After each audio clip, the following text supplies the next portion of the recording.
Kia koutou, mo te tīmata o tēnei hui, me te karakia, so me karakia tātou. Whakataka te hau ki te uru, whakataka te hau ki te tonga. Kia mā kina kina ki uta, kia mā taratara ki tai.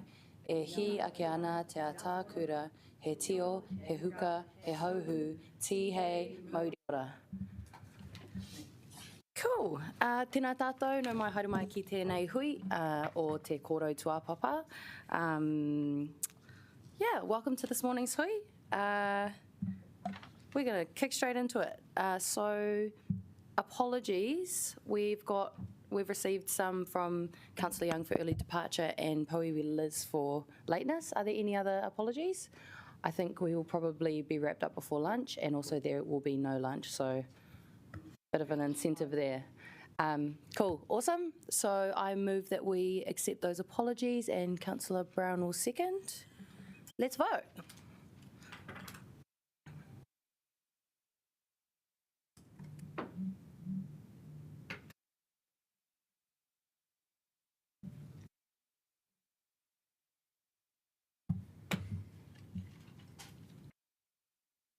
And Deputy Mayor just got here. Cool. Awesome, and that's carried. Next, I call on any members to declare any conflicts of interest in relation to this meeting. Have we got any? Cool.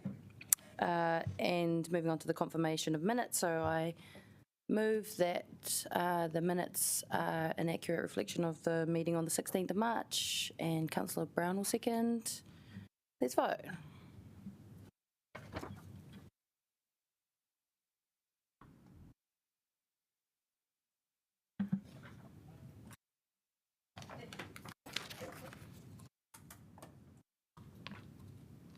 Oh, is Councillor Young? Oh, she's okay. Okay, that's all right. Okay, cool. So there are no items not on the agenda, and we didn't receive any requests for public participation today. So we are going to move straight into the speed management paper. So I'm going to invite Siobhan Proctor to introduce the paper to us this morning. Morena, councillors. So as part of its Road to Zero strategy, Waka Kotahi last year issued its new speed limit rule, which requires us as a road controlling authority to take a whole-of-network approach to the setting of speed limits on our local roads by way of a 10-year speed management plan. This speed management plan requires us to reduce the speed limit around 40% of our schools to 30 kilometres per hour by June 2024, and all schools by the end of 2027. We presented the rationale for developing the speed management plan in September last year, and that included a 1 kilometre walking catchment for primary schools and a 2.25 kilometre walking catchment for secondary schools.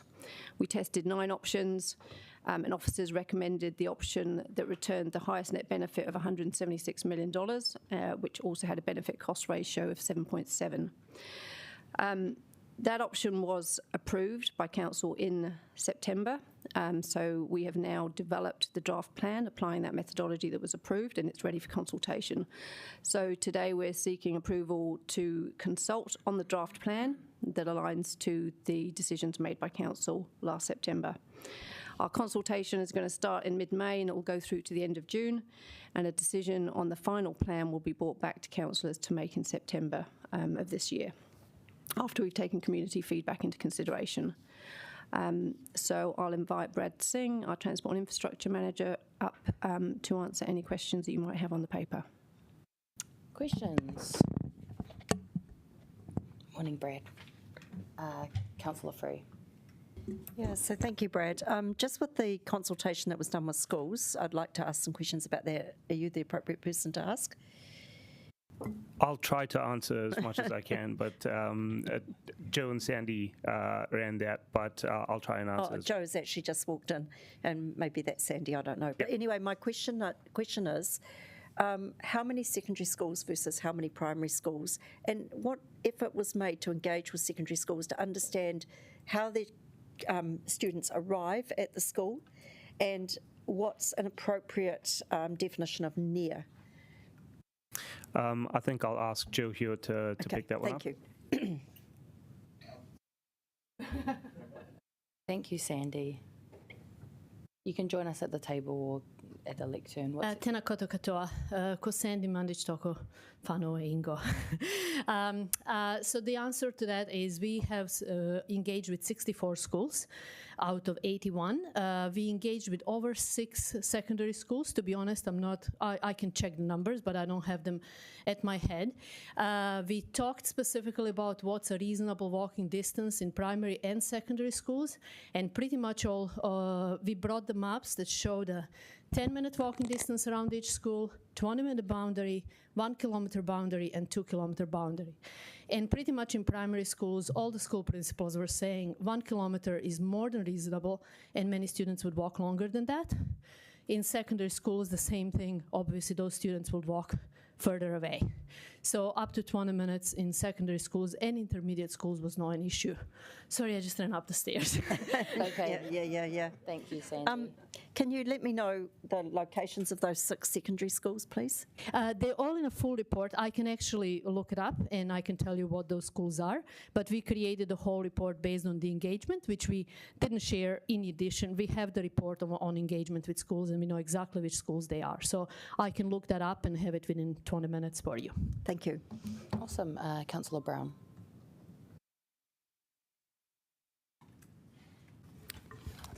Brad, just two questions about the cost-benefit analysis. In respect of the benefits, did you actually look at the 31 fatalities that occurred over the period that you'd studied and assess how many of those accidents would have been avoided or mitigated had the person in the vehicle been going slower? I mean, in other words, was the benefit analysis based on the actual accidents, or was it just a statistical evaluation?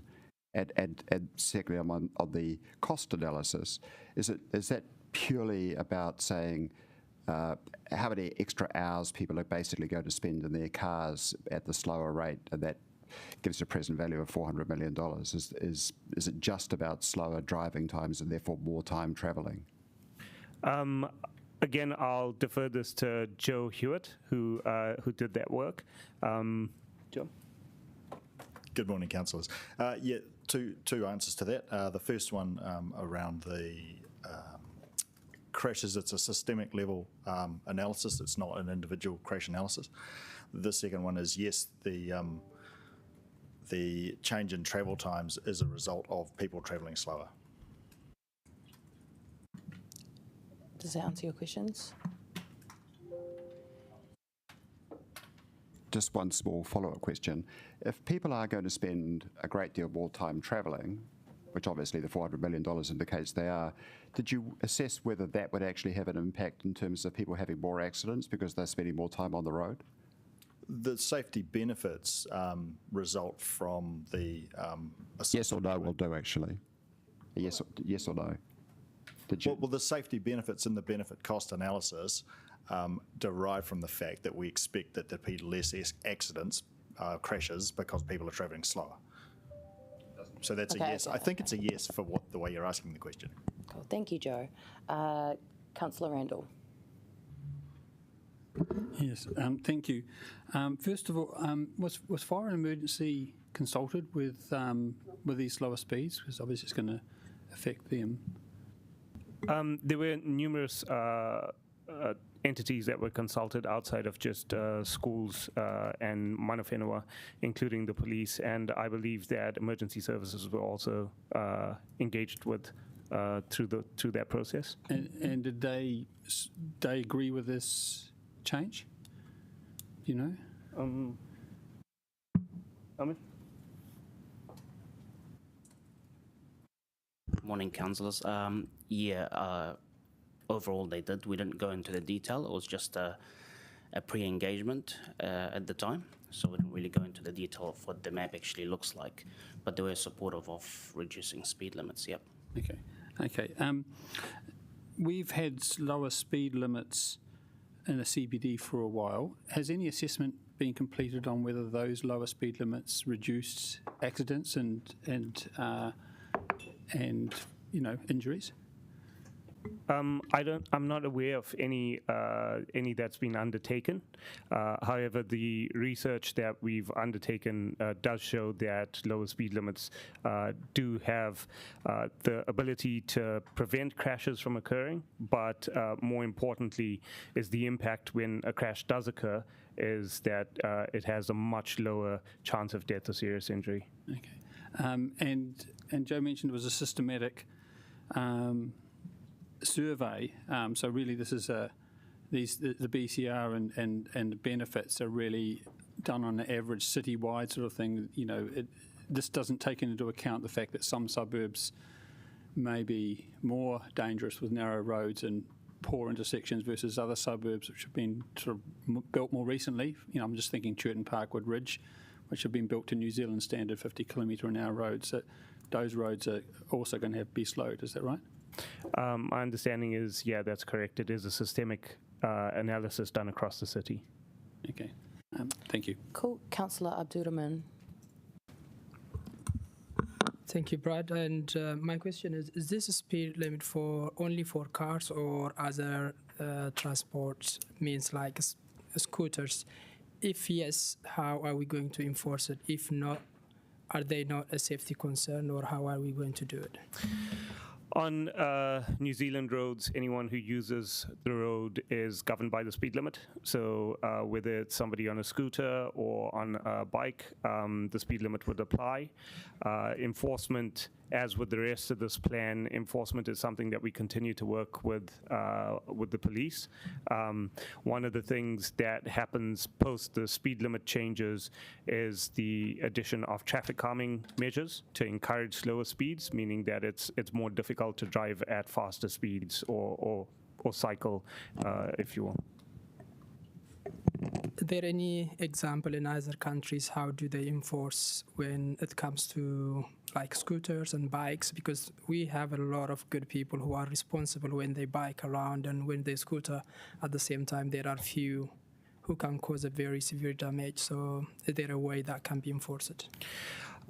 Ultimately, we'll be working with the police in terms of identifying how we can enforce. I think one of the things that this is premeditated on is the fact that we start with the concept that everyone will follow the law. And it's where you see those diversions from people not following the law, that's where we'll work with the police to see what we can do to increase enforcement. Cool. Councillor Chung. Thanks very much, Brad. I quite often walk down Lamb Key, so in the breaks that we have here, I walk down Lamb Key, and almost every time I do it, I notice that people are actually just walking across the road without even looking to see if there's cars coming. Now, I wonder whether this is because the speed limit is 35, and I'm certainly not advocating any change to that. 30. But I'm just wondering if people become more complacent when traffic is actually moving slowly, so they don't consider that anything will come up on them quickly. So my concerns are that if it's changed to the suburbs, the same behaviour would happen. So do you think, is there any analysis on, I guess it's following on from Councillor Randall's question about accidents in these 30k areas now? There's no evidence to show that decreasing speed limits actually encourages jaywalking. What we do know is that a decreased speed limit, like I've said, will ensure that somebody is able to walk away from a crash should it occur, because there's less chance of death or serious injury. But there's no evidence to show that lowering the speed limit would encourage jaywalking. Councillor McNulty. Kia ora, Brad. Just taking some feedback I've had this morning, I think some of the framing in the media of the decision we're making today has potentially misled around what we're doing, so that, can you confirm that the decision we make today does not set 30 kilometres as the default speed limit right away? That's not the decision we're making right now. Correct. The decision we're asking you to make today is for us to consult on what is a draft plan. Post that, community feedback will be taken into consideration, and that could result in changes to the plan, and we'll bring the plan back to you at a later stage based on what the community tells us. Councillor Free. Thank you. Brad, one of the resolutions from the minute, in the minutes of the meeting in June last year, was that we had actually asked for some work to be done with Greater Wellington. And I see that your report says that the public transport and economic impacts will need to be investigated. And officers have had conversations about obtaining data on current public bus travel speed and times and modelling the impact that this change will have on public bus travel times. Is that modelling available for us to see, please?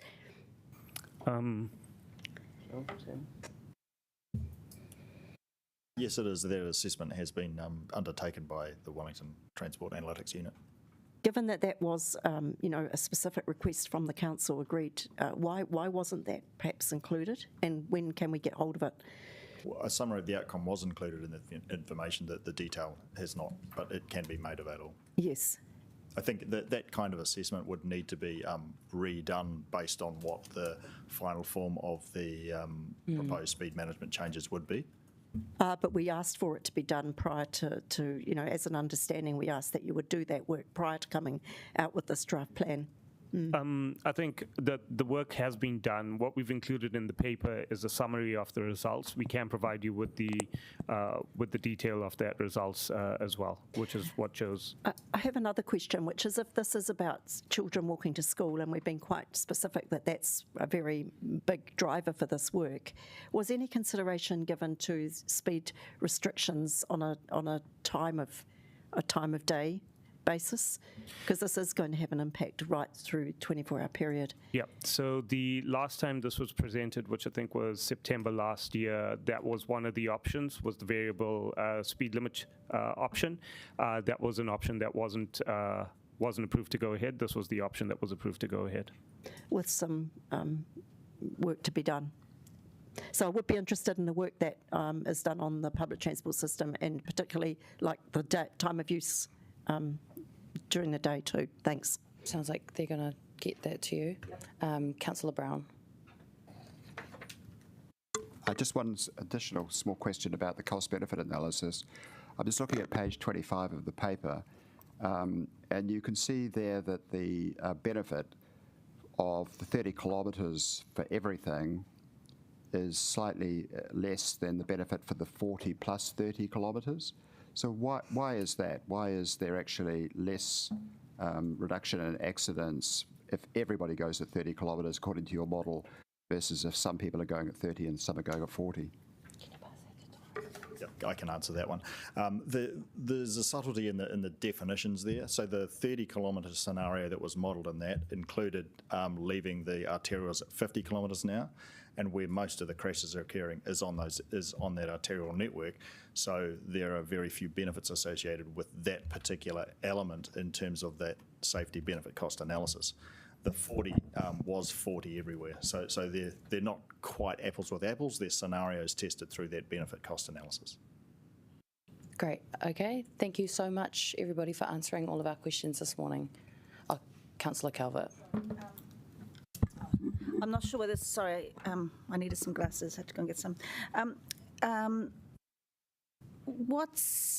Last time we talked about how effective the 30k speed limit was through the central city.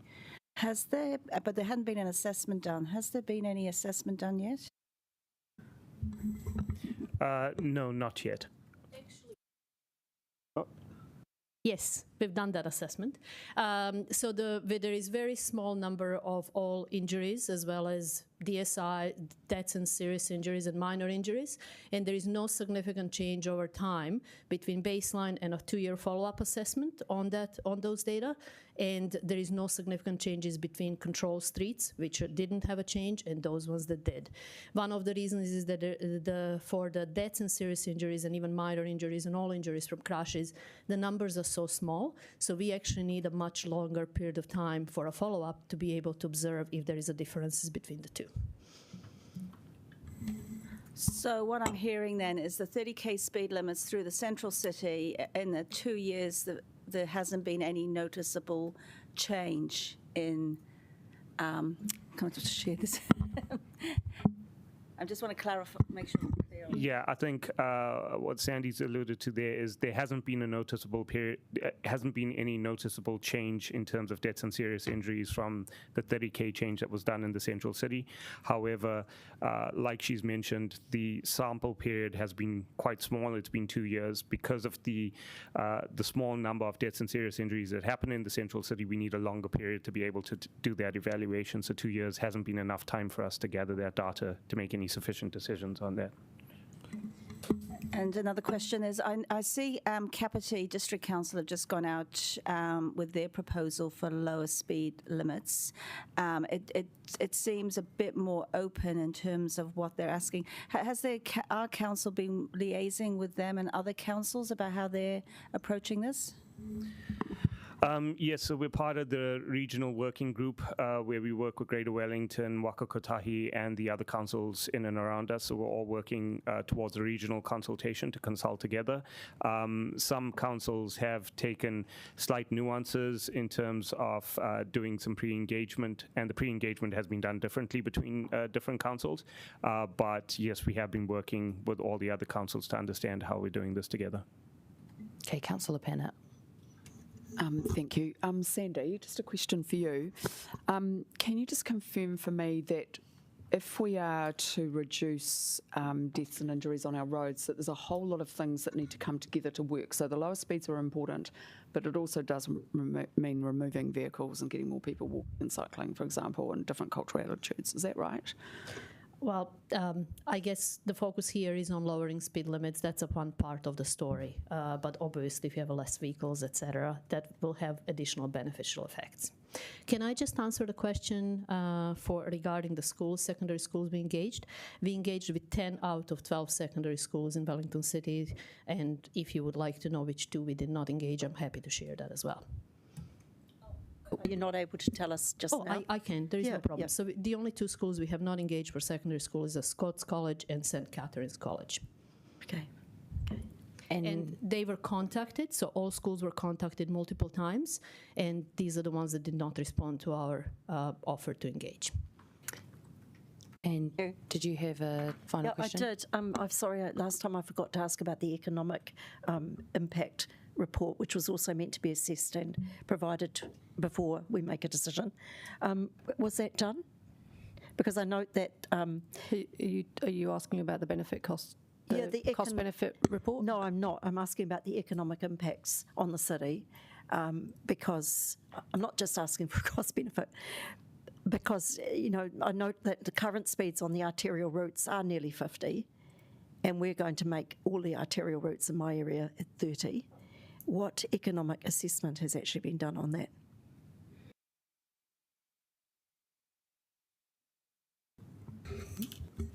I'm not aware of any economic assessment that was requested or done for this. It says in the report we've got, the public transport and economic impacts will need to be investigated.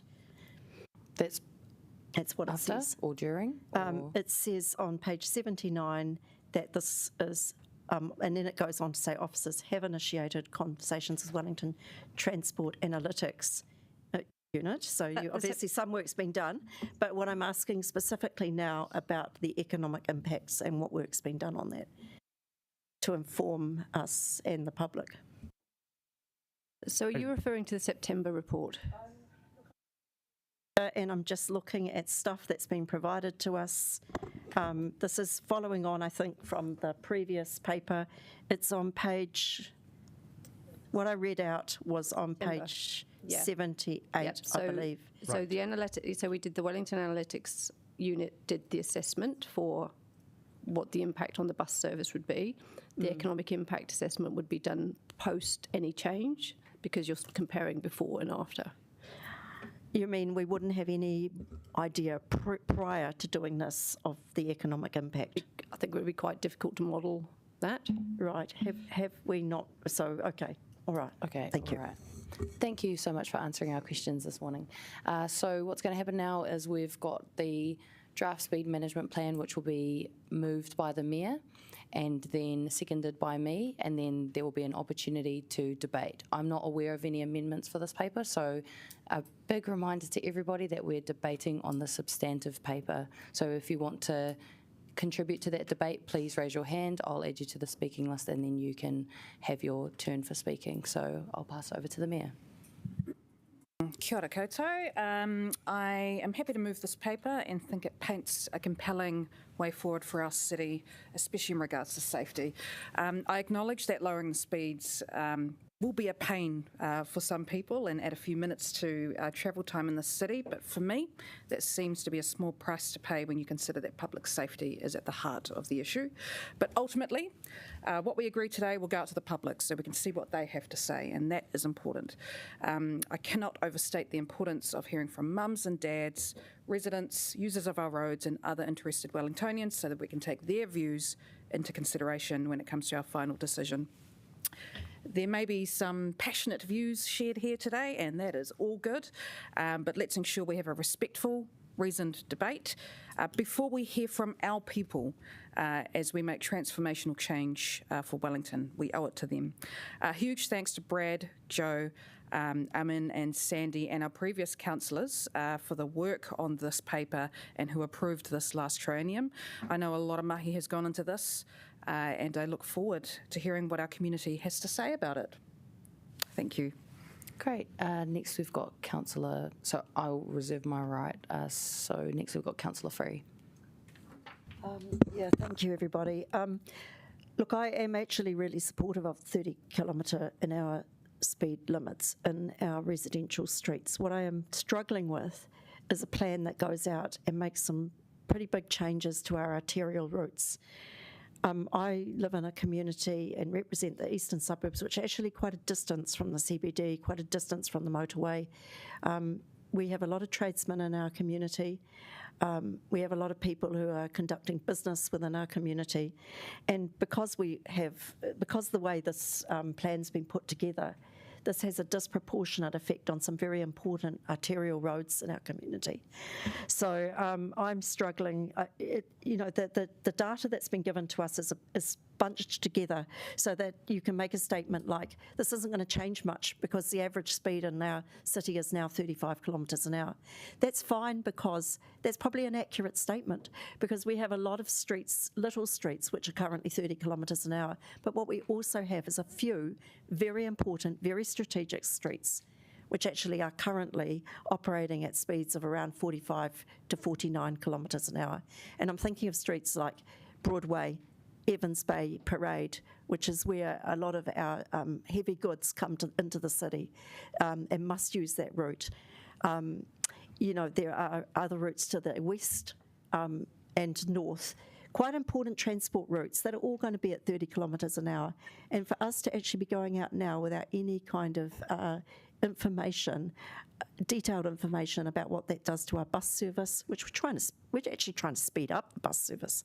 And to me, this is kind of like a little bit counterintuitive. Any idea of how that's going to impact on our travel times for our important transport, for our economy, what it's actually going to do? I would like to see the modelling before we went out on something like this, because our community are not experts on this, and nor are we. I would have actually liked a lot more information to be really confident we're putting something robust and workable in front of our community. I asked for more information. This process was slowed down last time because we asked specifically and agreed for more information to be presented to this council. We were meant to have the feedback report from schools. It was actually a requirement that it be presented to council before we went out for public consultation.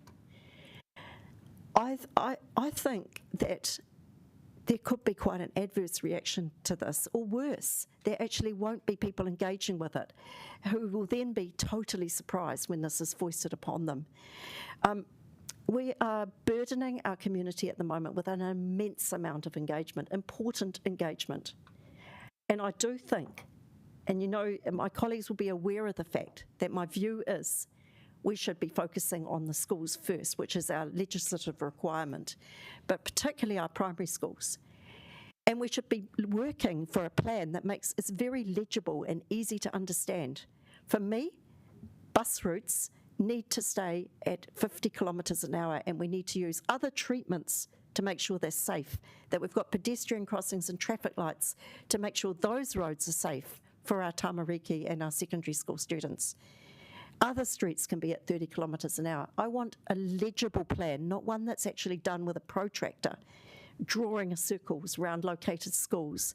And we have 5. I really think that the thought of doing 2.4 kilometres around secondary schools is pretty flawed. Because in my community, we have 5 secondary schools. Most of those children come to school on a bus, and they go home on a bus. And none of this seems to have been factored in enough. 2 of the colleges in my area haven't been consulted, Scots College and St Catherine's. So I'm not impressed with that. I accept that they may not have responded, but really we needed to make an effort to go and see them and talk to them. So I don't feel I can support this. I have really grave reservations about putting it out to the public, knowing how much that they are already burdened with giving us feedback. So that's my position. It's not a comfortable position. I basically support the general thrust of this work, but I don't support having all our arterial roads at 30 kilometres an hour, and I can't imagine it's going to actually be the right decision for the city, actually. Okay, thank you. I'm going to speak now, given that I was the deputy chair of the committee that started this process last term. And I really do want to acknowledge and thank Joe and Brad and Sandy and Armin for their work, because Councillor Panna and I, as the chair and deputy chair, met with them quite a few times and asked them to do the work that was brought up at those meetings last year. And I am really impressed with the way that it was done. Managing to talk to all schools but a few is really impressive in the time frame that they've been given. I think we shouldn't tie ourselves up in knots here today. All we are asking is for consultation to happen.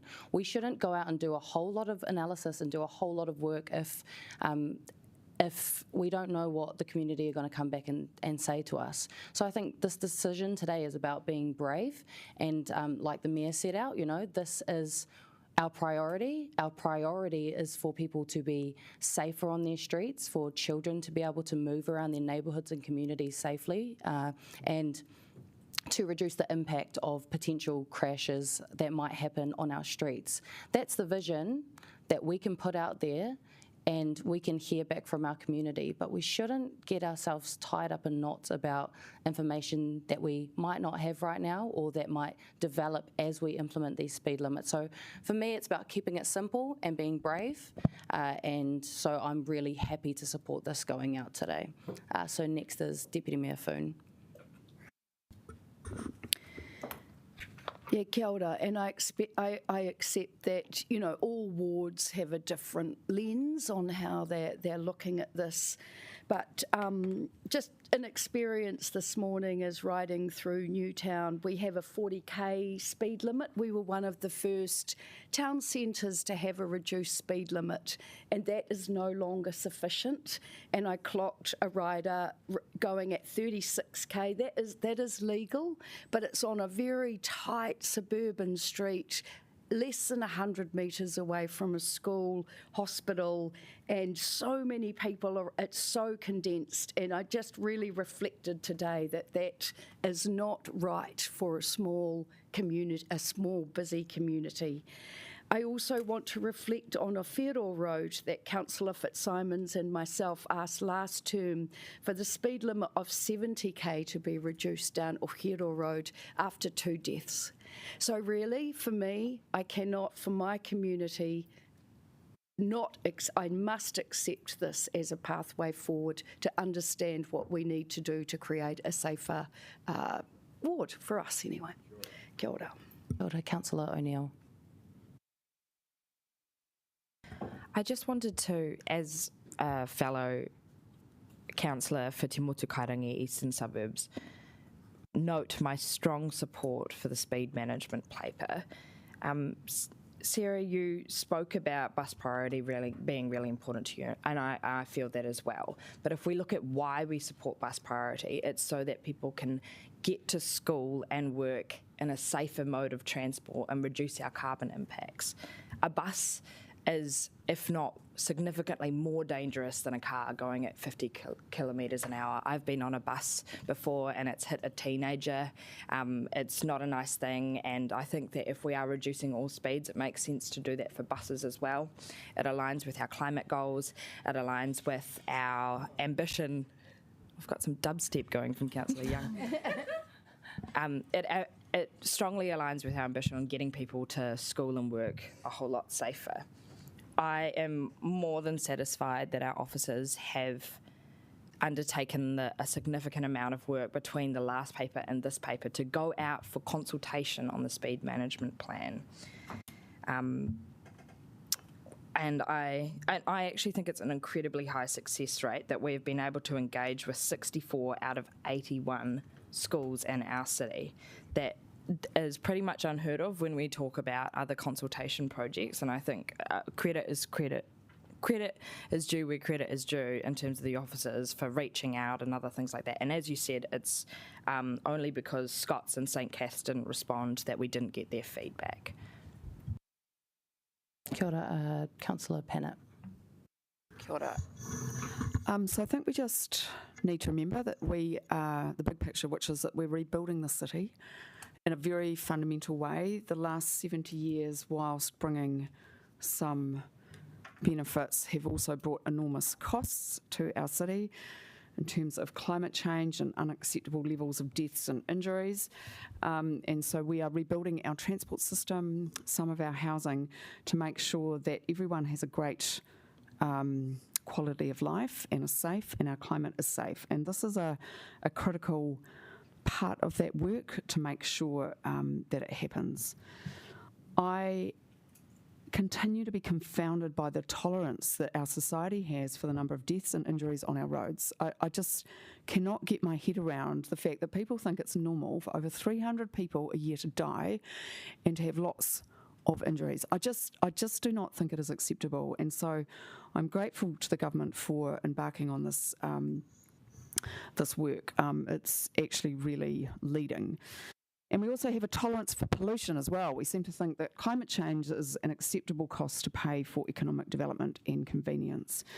And for obvious reasons, I don't believe in that. So I was very proud to lead on this piece of work. It's probably the piece of work that I've been most proud of last triennium, because it is about deconstructing the car culture, about giving privilege to people in individual vehicles over all other modes. And I think we need to think about who we are doing this for. Councillor Free, just through the chair, I am doing this for children and for disabled people and vulnerable older people who cannot walk or move as quickly in particular. And as I was reminded when I sat on the disability reference group by a member, councillors, you will all be old and possibly disabled. So you know, we go through different stages in our life, and we need to make sure that that the roads are safe for everyone. Sandy and Joe, you have been absolutely amazing. I am so grateful to you for your work. You've just done something so amazing for the city. And I do thank you for the consultation that you've done. I didn't raise a point of order, but I was pretty close to it, Councillor Free. I think they did really try to engage with all schools. And the point of this is that we need consistency across the city. We cannot have chopping and changing 30 k's here, 40 k's here, 50 k's here. It's too complex. And the idea that we should just concentrate on schools is completely nonsensical. There is no point in starting a child from their gate or from their apartment building and setting them off a dangerous route to arrive at the school which might have had some safety improvements made around it. It's ridiculous. They need to be safe the whole journey, And we need to go back to the old days where we actually were allowed to roam the streets free, we were allowed to bike, and we were allowed to walk, and that was perfectly normal. This is about child freedom, and it just needs to happen. This is also a very cheap way to reduce climate emissions. Like, it's only $8 million compared to the $200+ million we're spending on cycleways. This is probably even more effective for making sure that cyclists and pedestrians are safe. The bus times argument is bunk. The officers have clearly refuted that. What we need is bus lanes, and Councillor Free, I'm sorry, I'm going to come on totally on board with you. We need to get those bus lanes built, even more than cycle lanes.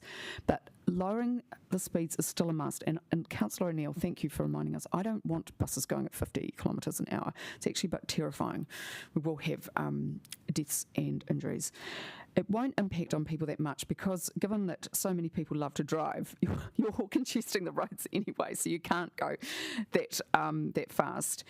And so it's just not that big a deal. What it will do, though, is improve the amenity of our city 100%. It's going to be nice to sit by the roadside and have a cup of coffee. Kids are going to be able to play in the street again because it will be so much safer. And it was great finally to see the schools supporting this. There was massive support from the schools. So really, that's all we need to hear from. So it's time that we give priority to children instead of prioritising adult need.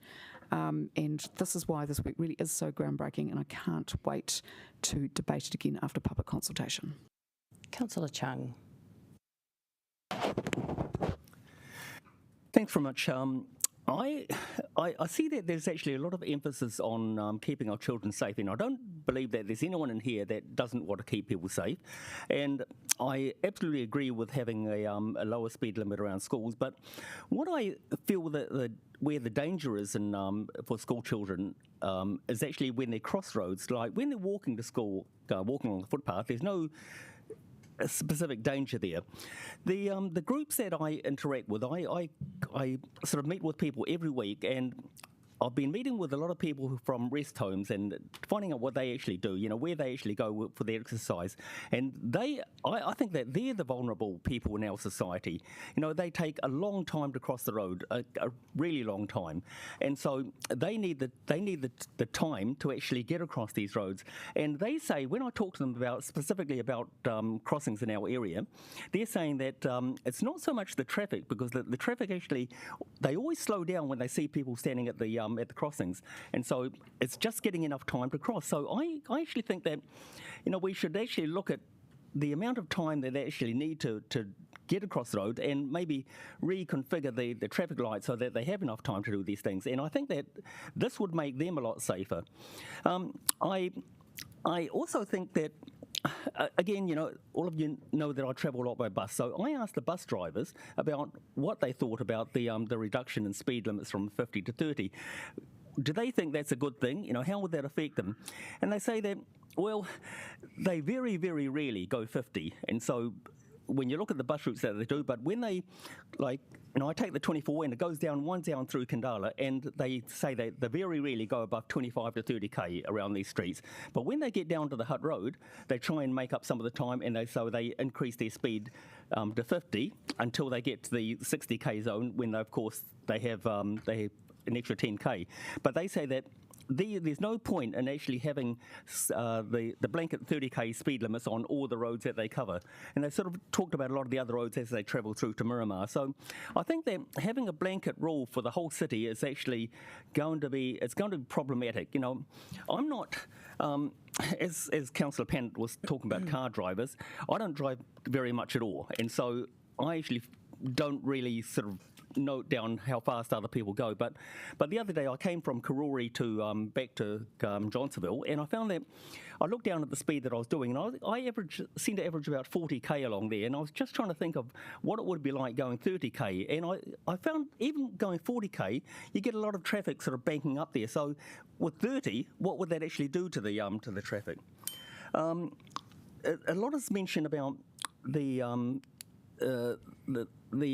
damage that happens to people if they're hit by a car doing 50 and the damage doing 30. Now, I don't disagree with that at all, and of course this is obvious that the faster you go, the more damage you're likely to see. But then I think that this argument has been pushed so much that, I mean, you could say the same thing that if cars travelled at 20 or 10, then of course there'd be even fewer accidents. So I think while I can understand people using that argument, I don't see that as it's a valid one for actually lowering the speed throughout the whole city. Yeah, I actually feel that I've been discussing this quite extensively with my colleagues and also with members of the public, and I just don't feel that we have all the answers yet. We don't have enough information to actually make a vote on this yet. I would like to actually defer this until we actually have more time to discuss it amongst us and our constituents. Thank you. Councillor Randall.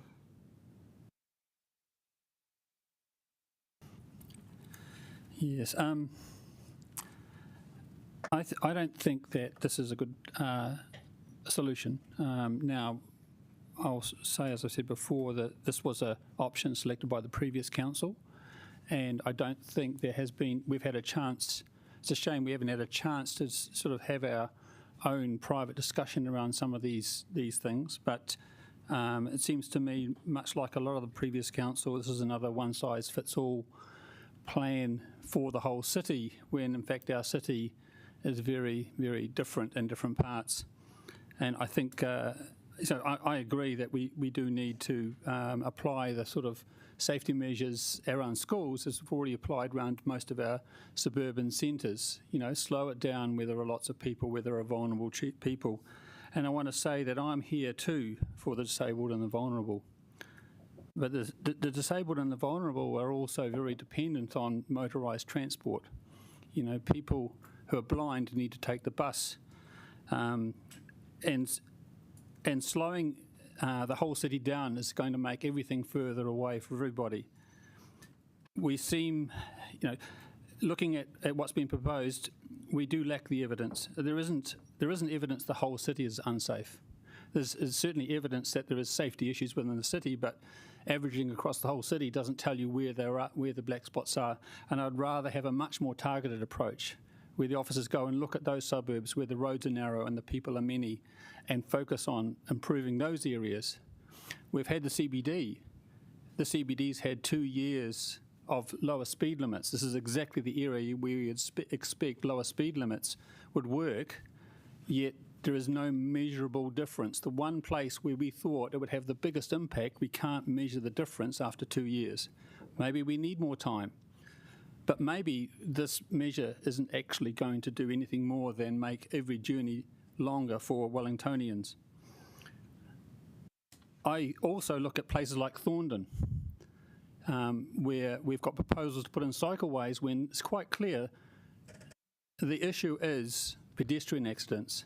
And quite clearly there, based on the consultation, most residents want to slow the traffic down, and good on them. Thorndon 30K is an obvious place where you have a high pedestrian accident rate, and slowing the traffic down should be the first measure we apply.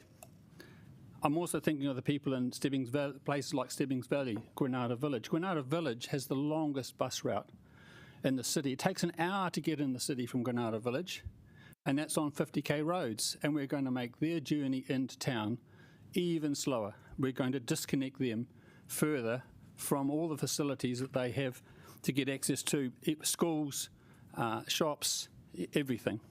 We're breaking apart our city. I'm actually a bit, I'm here really, I think, talking to many of the people I talk to, there are many out there that are really a bit sick of our city being bold, being brave. You know, there's many people out there who just like us to do the basics well, and the basics are to support school safety, in my opinion. I think that the Wellington City, you know, really this big bold plan is Wellington City's contribution to stopping our movement, because we really ought to be providing a city where everyone can get to everywhere, and this is actually the opposite direction. So I don't really support this. Thank you. Councillor Brown. As somebody who was run over by a bus that was going 18 kilometres an hour and survived, I have got a particular view about speed limits. As it happens, no laughing matter on this one, somebody was run over at exactly the same spot on Willow Street a year prior and she was killed. And when I asked the bus company safety people, what was the difference, it was all about speed, that she flew through the air and hit her head and was killed. And I was run over by the bus, and that was less fatal, obviously. But what was interesting was that the Wellington City Council had an extremely cavalier attitude towards pedestrian safety in the city at that time, after it had actually changed the flow of traffic around the city. Willow Street used to be one way and it became two way, and a lot of pedestrians, obviously myself included, took some time to adjust to that. If you walk up Willow Street now, you'll see that what they've done, or what the city has done, is put a lot of street furniture to effectively create a barrier to people walking on the street. So I guess the reality of my experience is I'm glad I'm alive, thanks to the slower speed limit, but the city eventually woke up to the fact that actually barriers were a very important part of this. It wasn't just about speeds. And I think that one of the particular things I would take out of the speed limit issue is that there are appropriate speeds for appropriate pieces of road. And a standard model, which is what we're being asked to support today, is fundamentally wrong. It's just a wrong approach. And if you look at the Ministry of Transport data for the deaths on roads at different speeds, I'll just quote these figures. So these are the number of deaths on roads with a 30 kilometre an hour speed limit over the last 5 years. 12 people have died on roads with a 30 kilometre an hour speed limit. On roads with a speed limit of 40 kilometres an hour, 4 people have died. So in other words, if you just look at the very bland facts, it would appear that 40 kilometres an hour roads are safer than 30 kilometre an hour roads. Of course, the reality is that there will be far less 40 kilometre an hour roads, I presume, than 30s. But the reality is that I think the evidence is entirely lacking, that actually lowering the speed limit across Wellington to 30 kilometres an hour would actually improve pedestrian and cyclist and scooter safety, or for that matter, the safety of anybody relative to 40 kilometres an hour. And the fact that the analysis hasn't been done in terms of the impact on public transport, Sarah's point, is completely remiss. So I think that we would be pushing this into a public consultation, having provided extremely inadequate analysis to justify this step. And frankly, I think the people of Wellington will be very bemused to be asked to give their opinions about this, because I think it's a very substantive piece of work. Thanks. Councillor Calvert. Thank you. I know when this came to us last year, we were all surprised that it came to us in the format it did, because we all thought it was a focus on safer speeds around school. Then obviously, I think as Councillor Poole noted, that her and Councillor Pannett obviously encouraged officers to make it broader, which took us all by surprise. And so, which is why we had that piece of work, and the officers have come back to us with more information. But it's still, I don't believe the information is still good enough for us to go out to our community. We've talked a lot, I've heard a lot about protecting people, saving people, but nothing about how do we engage with people? How do we get our messages across? How do we make it, how do we support them having a say and actually feeling that they are having a say about what our city is going to do? Now, I look at the collateral and it says speed limits are changing. It doesn't say, what's your view about changing speed limits? It says speed limits are changing. That just says to people, well, you guys have made your mind up already, which is what is happening around other engagements.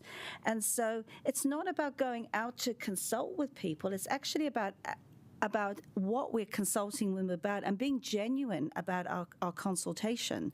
And I just don't believe that the information in the draft is anywhere near what we, at a level that we should be going out with an open mind, but also providing them with the evidence. Because, you know, we've just heard, we've had 30k speed limits in the central city, and 2 years, and I think 2 years is a reasonable time. We're not talking 2 months. is showing there's no evidence to show it's improved. Now, that's not to say improvements can't be made in other ways, but one of the principles of this is about whole of system. But it's only talking about the system of speed limits. It's not talking about the whole of system of the place. And we've just been hearing that down Thorndon in Molesworth Street. No one's looking at the whole placemaking, the whole place. What does it mean to that place? Who's moving around there? What are the pedestrians doing? What are the businesses doing?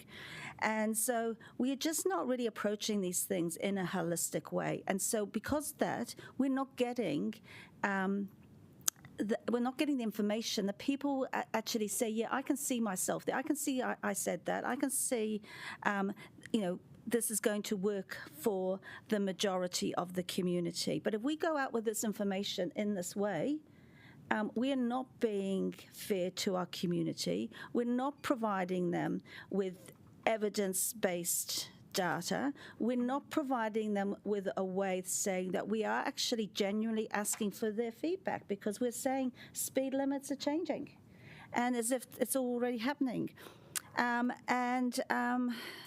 Look, we've got, and I talked about holistic, we're going, let's get Wari moving, going out now, consulting about more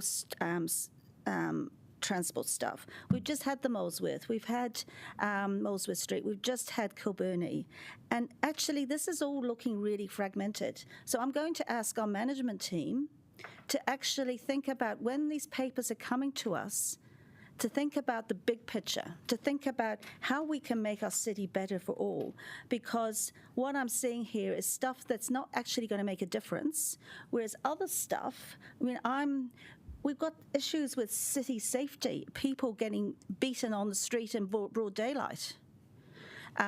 So I just think there's more effort sometimes in some of that. It's actually going to make a difference. And that's what it is, about making a positive difference. And this consultation document is certainly not up to the level that I think we should be going out to the public with. Thank you. Councillor McNulty. Kia ora, thank you.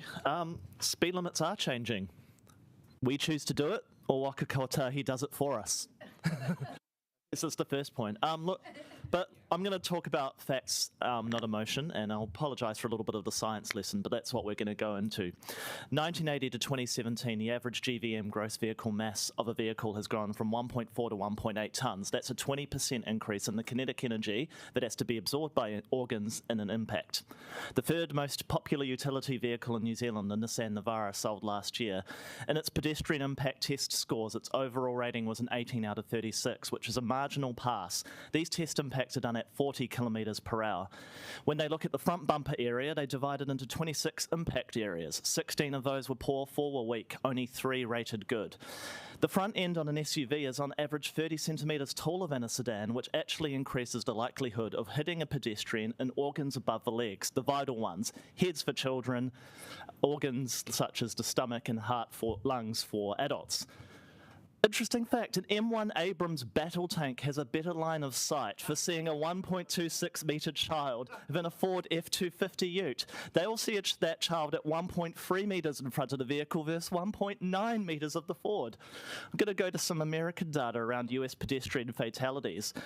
Worth monitoring because our car culture is largely imported from American trends, and Wellington City Council does not have the budget to stand up to the major marketing budgets of Ford and Toyota and the like. So 6,500 pedestrian deaths in 1990 in the US, dipping down to 4,100 in 2010, back up to 6,590 by 2020, and an all-time record of 7,500 in 2021. Very heavily correlated with the types of vehicle sales. So statistically, the vehicles we're purchasing and driving today kill people at an all-time high. So that's, again, these are facts. I point to Auckland Transport's report that they just recently commissioned around crash accident safety database, where they found that the actual number of pedestrian and cycle accidents was 7 to 8 times higher than what was being reported in that database. And one final part of my science lesson, fewer in that nice 47% of people that didn't purchase a commercial or an SUV vehicle last year, you paid a price in the vehicle accident. And when you have 2 similar vehicles, let's say Yaris versus Yaris, you have an even displacement of energy. Both vehicles will receive 50% of the crash, roughly.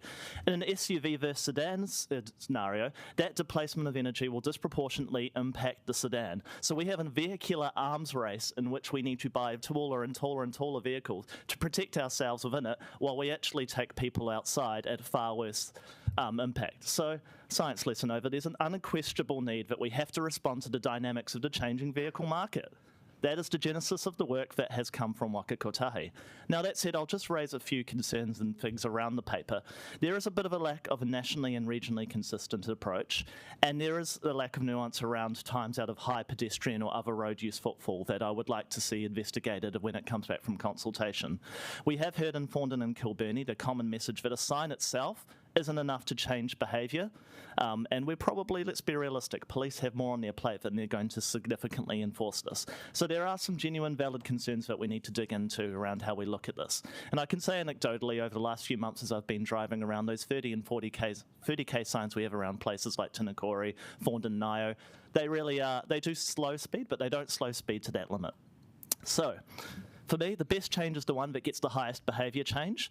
If it's 80% compliance at a 40 limit versus 60% at a 30, we do need to evaluate what's going to be the most beneficial approach, and I'm really open on feedback. But it's unquestionable that we have a vehicle market that's shifted, and to have roading rules and regulations that match that of 20, 30 years ago is no longer fit for purpose. And I'll leave it there. Kia ora. Poiwi Liz.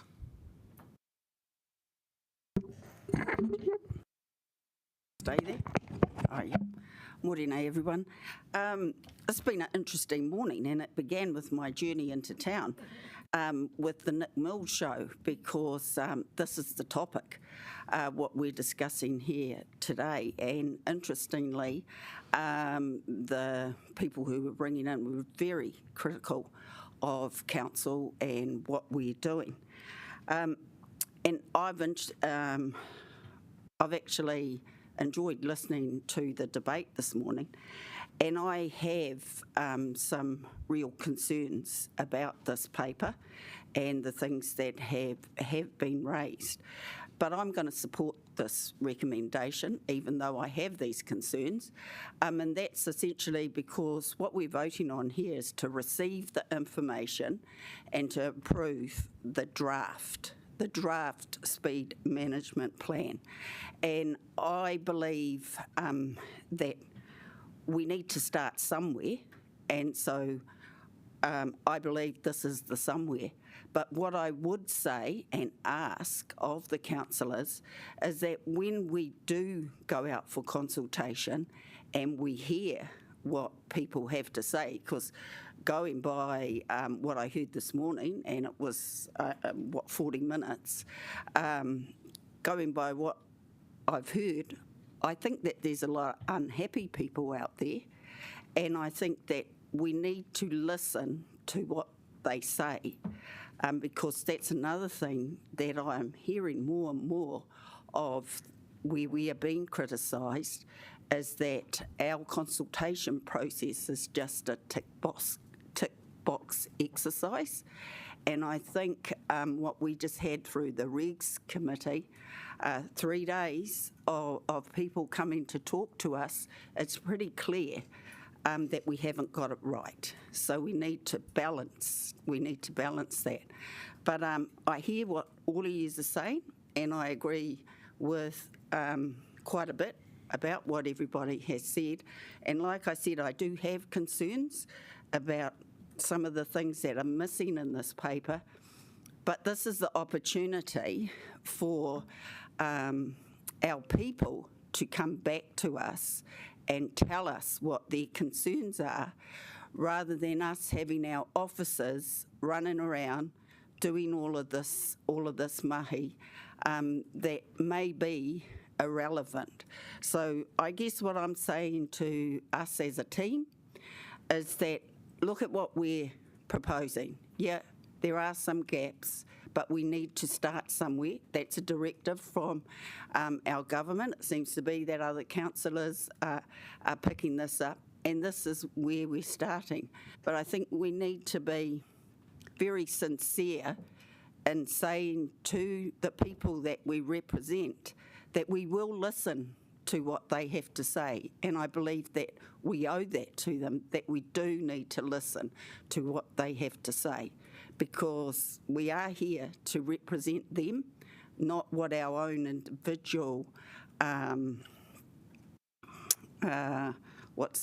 beliefs are.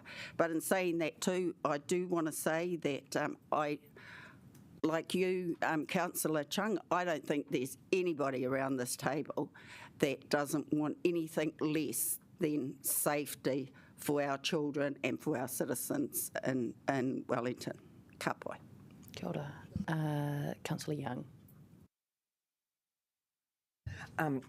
So thank you. Wellington is notorious for its culture of jaywalking, which I think is a major issue, and perhaps we should actually do some education around the fact that there's a reason we have pedestrian crossings. They're a safe zone for pedestrians. I used to do a lot of work in the health sector, and the highest cause of admission to A&E is actually the stoning of avocados. When people put a knife through their hand. So perhaps that should be the next council policy, that we ban avocados, or we have lessons in avocado, or just a suggestion. Councillor McNulty did cite the examples of Auckland and the United States, and I don't particularly want to follow the state, either city, for myriad reasons and for myriad things that I don't want to follow. I think you can probably think of some of them. But I just don't think that this is a problem that deserves. This is overkill. It's a blanket approach, which some of our colleagues have pointed out is not right. And the other problem is, as we've also pointed out, is Wellingtonians don't have confidence in the council consultation process, because we spend a lot of time consulting, and it's as if we've got our fingers in our ears at the same time. So I will not be supporting this paper. Councillor Matthews, and then we're going to the right of reply. Yeah, just very briefly, thank you, colleagues, for the debate, and I appreciate everybody's contributions. I guess I just wanted to make a point that hasn't been raised so far, which is about that nature of Wellington, which has come through very strongly in the report and from staff, that our city is so compact that actually when you start to do that work around schools, you pretty much get everywhere anyway, and that we are looking at a very densely populated community where it's quite different than some of our kind of, even within the region, in terms of where the schools and the population sit. And I just want to kind of emphasise that point, that Wellington specific means our ability to do more gradation in speeds is quite limited, but I don't see this report actually as being one size fits all. There are multiple speeds in here. So, I don't accept that we are doing a blanket approach, but we have to, within the constraints that we have, to cover those schools and I think those other essential like early childhood providers, which I make no apologies for. That was my suggestion to put that in, because, I have lived in the city, walking around as you know, I don't have a driver's license. I've been walking my little girl when she was little to school and to early childhood. And even within the city, that was a very challenging experience at times. And Ben's stat about the height of the child, that child that you referenced, I think, was taller than me. So, your ability to be seen with the size of these vehicles, even as a short adult, it can be very scary. And I guess, your point was well made, Liz, but I guess some of the people in the community who have come to me, and I've had a couple of, people from Northland, young families with, they're not ringing into Nick Mills because they're getting their kids to school and kindy and all of those places.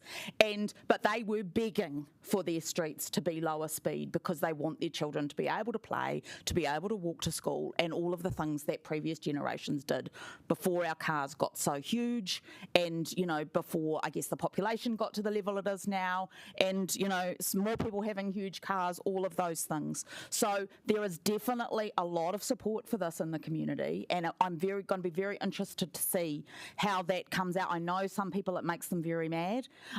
Change is hard, but come back to the point that this change, by and large, is mandated by central government, and we have to do it anyway. And I do think in the Wellington context, the changes we have made are reasonable and fair, but let's have a listen to the public and make our decision when it comes to that. Thank you. And right of reply from the Mayor. I'm just going to keep this short and sweet and just thank everyone for their input. There are a lot of views around the table, as is our right, and thank you for keeping it robust yet respectful. But as our Chair said earlier, let's keep this process simple. We're talking a lot about the impact on our city and communities. Well, let's put it to our community directly and hear from them. As Pauwi Liz Kelly has said, this is a starting point. We will take that feedback really seriously. We do need to get it right, and we will be sincere. I look forward to hearing what they have to say. Thanks again for the hard mahi on this paper. Great. So did anyone want to take 1 and 2 separately, or can we take them together? Sure. Cool. So first vote is on receiving the information.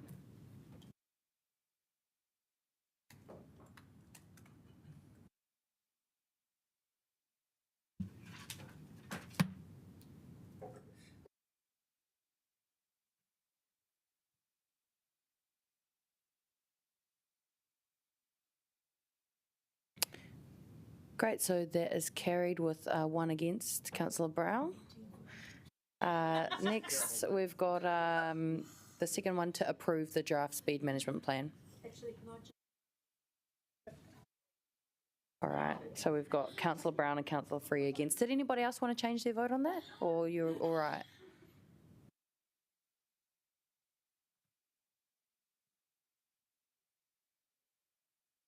Not unanimous.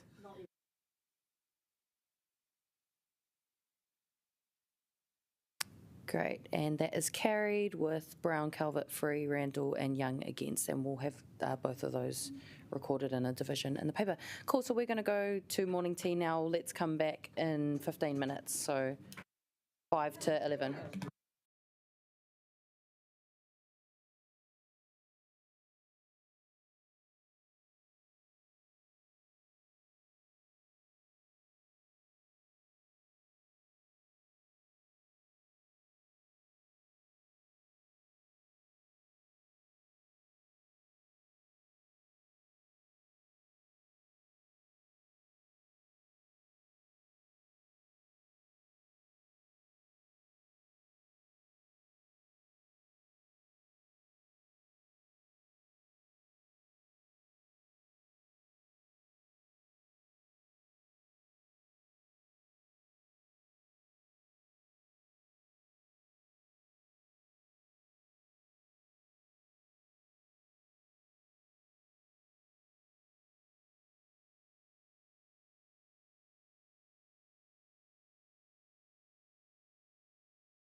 Into it now. So we're going to now be moving on to the Climate Adaptation Community Engagement Roadmap, and this one will be introduced by our Manager of Climate Change, Alison Howard, and then you'll have an opportunity to ask any questions on the paper before we move into debate. Thank you, Madam Chair, and good morning, councillors. This paper asks for your endorsement of the roadmap, which covers 6 phases for how we want to roll out community engagement on climate change adaptation challenges. The first 3 phases are about raising public awareness, providing education and more information, and also importantly providing opportunities for communities to ask questions, express their concerns, and to be heard by us. The third phase in particular is about designing the process that we will use for local adaptation planning. That design will go out for public consultation and then will be the structure we will use for phases 4 to 6. The reason why phases 4 to 6 are planned for later, for 2024 onwards, is due to the timing of the next central government election and the Climate Change Adaptation Act, which looks like it might be put before Parliament later this year or early next year. It is officers' advice that we don't do detailed local adaptation planning with communities until we have that clarity of central government advice and policy settings. I'm happy to take any questions. Awesome. Councillor Pannett. Thanks, Alison. A couple of questions. So can I take it, if a government, whatever shape it is, decided not to do any work on climate adaptation, we wouldn't do anything? No. I think if there were signals that the Climate Change Adaptation Act was going to be indefinitely delayed or be substantially different because for a change of central government policymakers, then we would need to reassess as a council what our approach is. I don't think we can indefinitely delay local adaptation planning processes. Okay. This proposal delays it by a year. Yeah.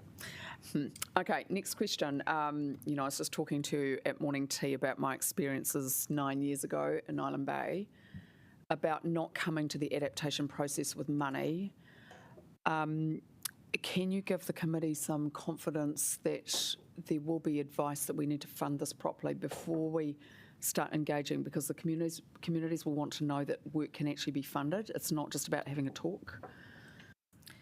That is one of the reasons for waiting to see what the content of the Climate Change Adaptation Act is. It's expected that that piece of central government policy will give clarity on funding and financing mechanisms, after which council will be able to make a well-informed decision about what our financial contribution might be to supporting our residents in adapting. And the last question, as you well know, we declared a climate and ecological emergency 2019. Do you accept still that there is an ecological emergency and that cuts across all facets of council work, not just some parts of it? Yes, council has declared an ecological emergency and it is part of our discussion in Te Atakura. And in this climate adaptation work, because that's my concern. The way in which ecology is addressed in this work is both in the information that we are able to provide to residents about the impacts of climate change and also in the design of the local adaptation planning processes. We have been inspired by other councils who have, for example, asked that communities can only consider adaptation pathway solutions if they are ecologically acceptable, culturally acceptable, economically feasible, so that there are kind of a framework within which ideation occurs in order to take into account all of those issues. So my amendment tries to address that, so thank you for that advice yesterday. And the wording in a way is not important, just that we do accept that solutions must be ecologically sustainable. Yep, okay, thank you. Cool. We've got a question from Councillor McNulty next, but I'll just. Oh, did you? Oh, okay. No, that's cool. Okay, so I'm just going to outline the process before we keep going with questions. So, what you're looking at is on your screens is an amended substantive. So there have been some changes in red that have been accepted by officers that have been worked on by other councillors. So you can ask questions about that wording now if you want to clarify any of these things. That will be moved by Councillor Abdurrahman as the substantive paper. Then when we move into debate, we've got two sets of amendments. One's from Councillor Winera and one's from Councillor Pannett. When we move each of those amendments and when they're introduced by the mover, you'll get another opportunity to ask questions of the officers when those are moved. So just to clarify the process. So we're currently asking questions on the paper that we've received, including these changes in reds that you can see in front of you. So next is Councillor Calvert. Thank you. Have we got those? Have we got a printed copy so that we can see those changes all in together, other than just on the screen? They've been emailed. Oh, have they? Okay. Yeah. When were they emailed? Last night. Because was that in the context of the whole recommendations? Because I can't remember. So what I'd really like to see is what is actually on the screen being recommended, because I wasn't sure whether they were actually all approved or not by officers. Yeah, I thought there was better better funding from DIA. I thought it was $3 million that went. Was that not right, or was it 700K that came from DIA for this? $1 million in total for climate change engagement work, of which this is one project. Okay, so where's the other $2.3 million going? 3 other projects that were funded. The details of those projects are in the Better Off funding paper that was brought to council last year. Yeah, I'm just trying to get a handle of how this all gels together, and that's why I'm sort of not understanding how this piece of work gels with the other pieces of work that we might have on. And I think one of those amendments, if you could scroll down, and that was with Mana Whenua, a meaningful engagement. I mean, shouldn't we be doing meaningful engagement with everyone? Which amendment are you talking about? This one here, number 6. 6. I think that this 6 is a reflection of a request put in by Councillor Winera. So this was worked on with officers, encapsulating a particular request. Yes, we do have a legal obligation to do consultation with everybody, but this is recognising a particular interest that Councillor Winera asked for help with. But does that mean to say that everyone else we're not doing meaningful engagement? Because I'm just trying to understand how putting this in, are we just, it's only meaningful engagement with Mana Whenua but not with everyone else? The content of the roadmap still stands, Councillor, so which outlines the different communities that we are planning on engaging with and the types of formats that we would use. So that still is there. But we would do that with any particular group anyway. We would align our engagement to different types of, different types of residents or groups or whatever. Yep, Yeah. There's a list of groups in the roadmap. Yeah, okay, thank you. Councillor Brown.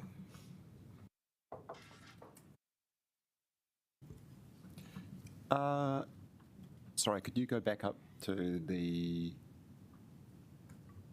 So we're talking about these. The question, I guess, sorry, is this like questions or is this more like comments? This is questions, no comments. You save your comments for debate. Oh, sure, okay. So has the council got any legal advice in respect of to be there, which is to say replacing what effectively it would actually mean if we were to replace the word treaty with the word tiriti? Is there any legal... Do we have any legal stuff we could look at to see what the effect of that actually is? I don't have a legal opinion, but I do note that Taikahere and Tūpiki Ora, which are our Māori partnership agreement and strategy, both refer to te tiriti. But is that actually legally... I mean, the reason I'm asking is that, this is obviously a very legally complex issue, and Holden gave me some very, gave some very good feedback on this issue, but I asked quite an eminent judge last night about this issue, and he sort of said, you've got to be very careful about what this issue means. And so I don't really want to support something if I don't understand the legal consequences. So Karepa might be able to give us maybe a bit of a steer. Kia ora.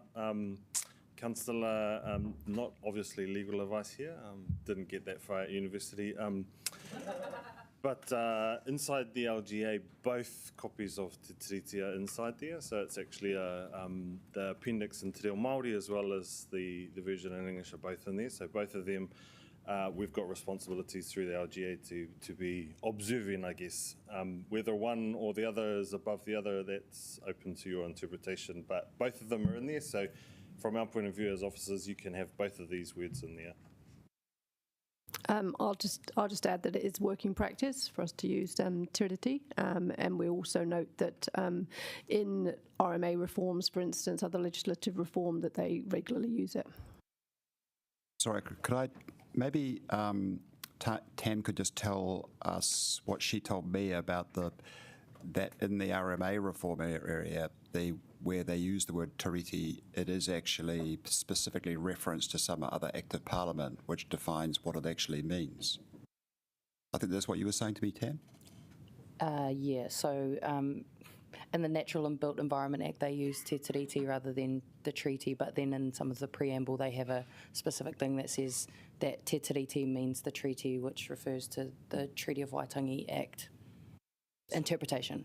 So saying out of that is, in effect, in some cases in legislation, I mean, my interpretation of this, I mean, I don't want to get into like a legal rabbit hole, right? Yeah. But the interpretation I have from that is that effectively the government is saying, we have a particular legal definition, whether we're using one word or the other.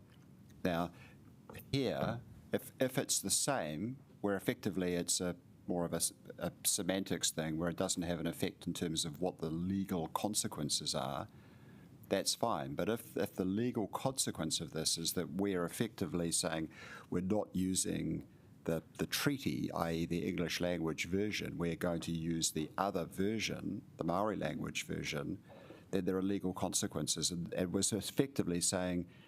Okay. So I think the answer here is that, as Alison said, in Tākai Here and other agreements that Council has done, we have referred to Te Tiriti without any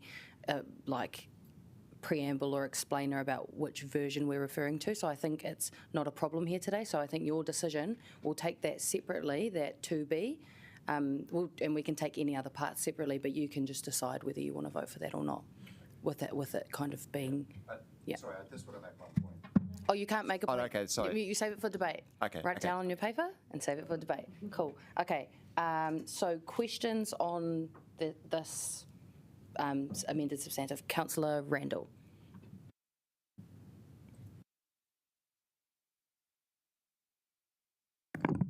Yes. Looking at 2C, we're changing Objective 4. What does Objective 4 say? What is the change? The change is the addition of the words "in collaboration" before "with communities." In collaboration. Oh, okay. And secondly, with point 6, if you could scroll down to point 6, could you explain what adding this point would make to the climate strategy? What difference is this point going to make compared to what you were going to do? I think that's for Councillor Wanera to answer. From our perspective, it doesn't have a significant impact on what we were planning to do anyway, which is why we didn't object to it being included in the substantive. Councillor he can't answer questions. Yeah, sorry, he can't answer questions in this part. Did you have any other questions? So you were going to do what this point makes. I mean, you're not going to change anything you're going to do because this has been added. Councillors had no fundamental objection to this amendment. I don't think I'm the right person to answer whether that fundamentally changes the approach, but the intention of local adaptation planning processes, best practice, is that you share decision-making between communities, funders and mana whenua.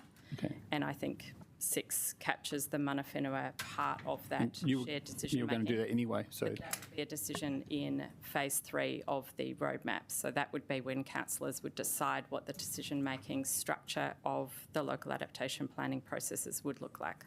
Okay. Yeah, so councillor, it's people are allowed to put forward amendments and draw out things that are particularly important for them within a strategy, regardless of if that work was going to be happening or not. In fact, other amendments are going to be happening regardless of whether it's happening or not. So this is still able to be moved as an amendment. Okay, Councillor Free. I was just looking at the communities, sorry, going back to 2D, which about prioritising those on low incomes. My understanding was we're mainly working here with communities rather than individuals. So can you explain to me what this amendment might mean in terms of how it would be interpreted by officers? Could you just scroll up to that amendment for me? Which amendment was it? D. It mentions working with low income, prioritising those on low incomes. Cool, yeah.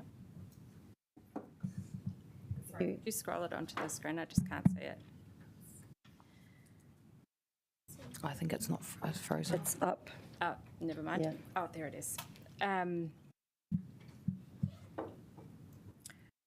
What that might mean in practice is that we would, to some extent, this is already captured by Objective 5 in the roadmap, which talks about taking an equitable and inclusive approach.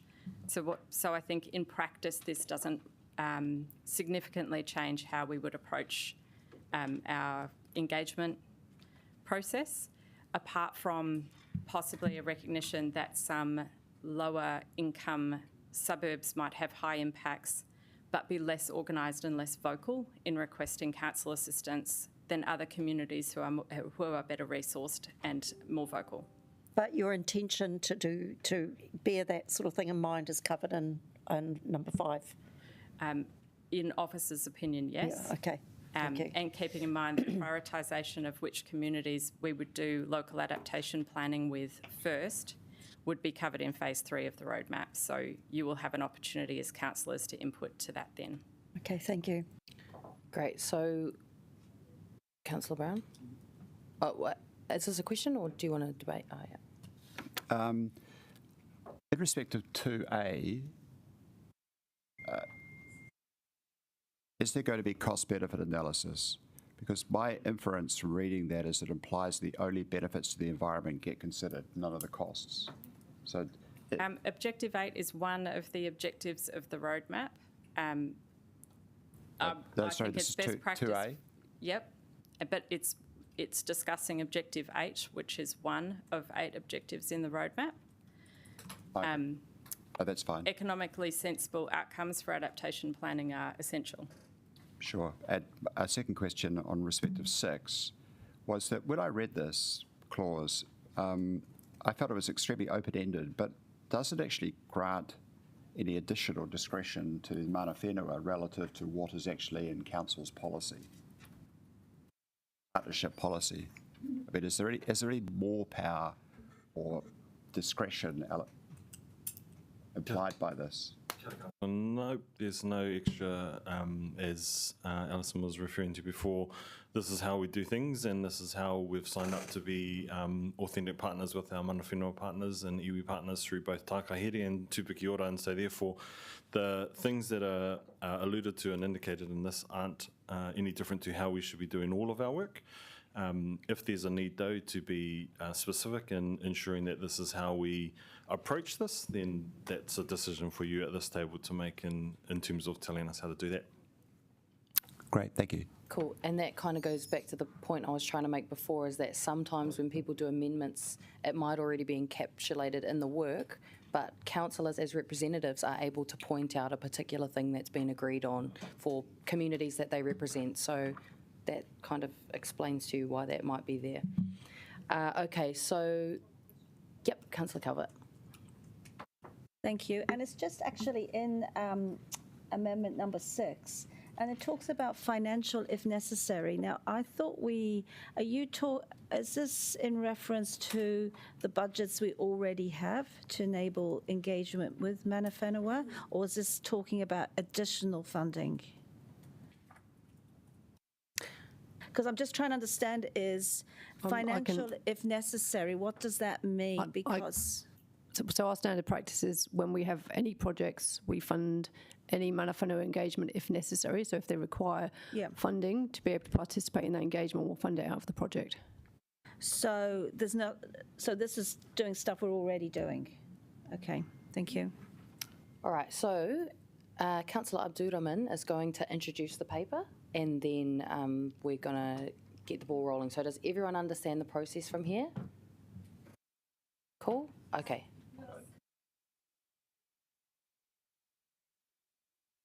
Handed to us.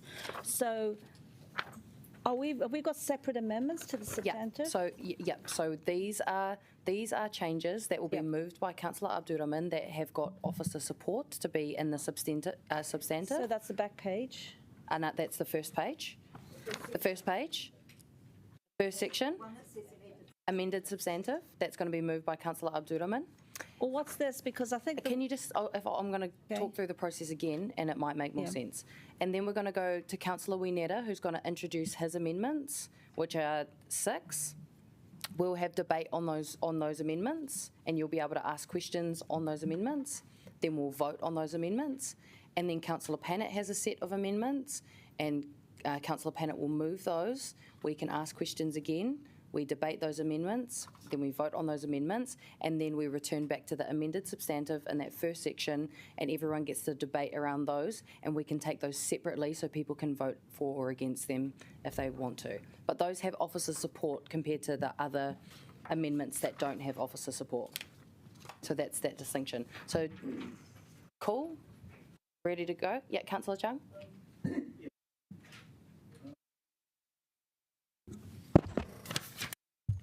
Sorry, I was trying to follow what you were saying. So up to Councillor Pannett's amendment, then after you said that, did you go on to 2.3?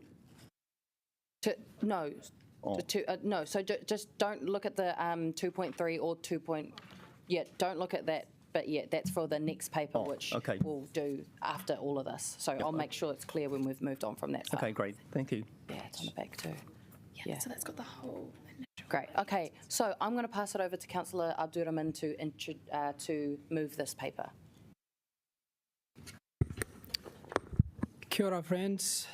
Today is a good day. Look outside and how we are all passionate about what we're doing. And it is my pleasure to introduce this good paper prepared by good people. This is about climate change. As our Prime Minister said previously, climate change is our generation's nuclear-free moment. It is impacting our community, our economy, natural environment, infrastructure, homes and building.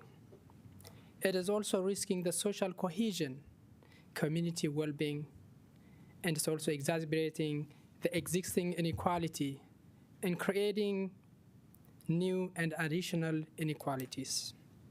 It's already affecting our economy. Only Cyclone Gabrielle expected to lose about $2 to $4 billion, exceeding that $2 to $4 billion that we spent during Kōrau earthquake. Whether we like it or not, climate change is here and now. For the younger generation, it is life and death. So we must adapt now to change that is already upon us and continue to affect us in the foreseeable future. I ask you all to endorse this paper because it is about our community, it's about our future, and it's about engaging those communities who are being impacted on the ground. It is less controversial paper that we received recently because this is something that unites all of us in addressing our future. How are we going to do it? I think that amended substantive one is really, really good. I want you all to endorse it and accept this paper and vote it accordingly. Thank you so much. I think it's a really exciting day for the coastal community, the community that has been working hard, the Ofiro Bay community, the Lal Bay community, the Situn. Today's a great day, and we need to be getting on board with this. Thank you. Kia ora. And do you have a seconder? Cool. Councillor O'Neill, did you want to speak now? Cool, okay, sweet. So now what we're going to do, now that the amended substantive has been moved, we're going to go to Councillor Wineta to first introduce his amendments, and then there's an opportunity to ask questions on those amendments, okay? Cool.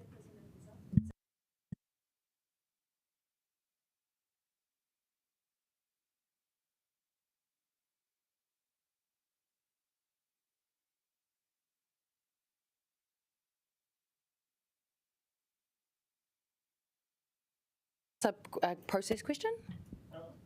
Yeah. Yes, sorry, I just wanted to ask, what does GHG mean? Oh, we have greenhouse gases. Okay. What? Greenhouse gases. Oh. Cool. All right, let's keep going. Yeah. Okay, great, All right. Sweet. Councillor Wineta. Yes, Madam Chair, I would like to move an amendment. And it will be seconded by Councillor Matthews. Yes, I would like to. Tēnā koutou, colleagues. Bit of a fun little process knot that we've thoroughly unravelled now, I hope. In in proposing this amendment today, I'd firstly like to discuss the legislative framework in which we're operating with regard to our mana whenua partners, which will explain why I have chosen to amend the one word that I am proposing today. So, I don't have any battle tank analogies, unfortunately, but I do hope that I will hold your attention with my powerful rhetoric regardless. So Part 2, Section 14 of the Local Government Act introduces a series of principles local authorities must act in accordance with, which include providing opportunities for Māori to participate in decision-making processes. Part 6 of this very same Act also requires local authorities to ensure that they have processes in place for consulting with Māori. The Act requires councils to establish and also maintain opportunities for Māori to contribute to decision-making processes. Consider ways in which we can foster the development of Māori capacity to contribute to decision-making processes, and lastly, to provide relevant and correct information to Māori.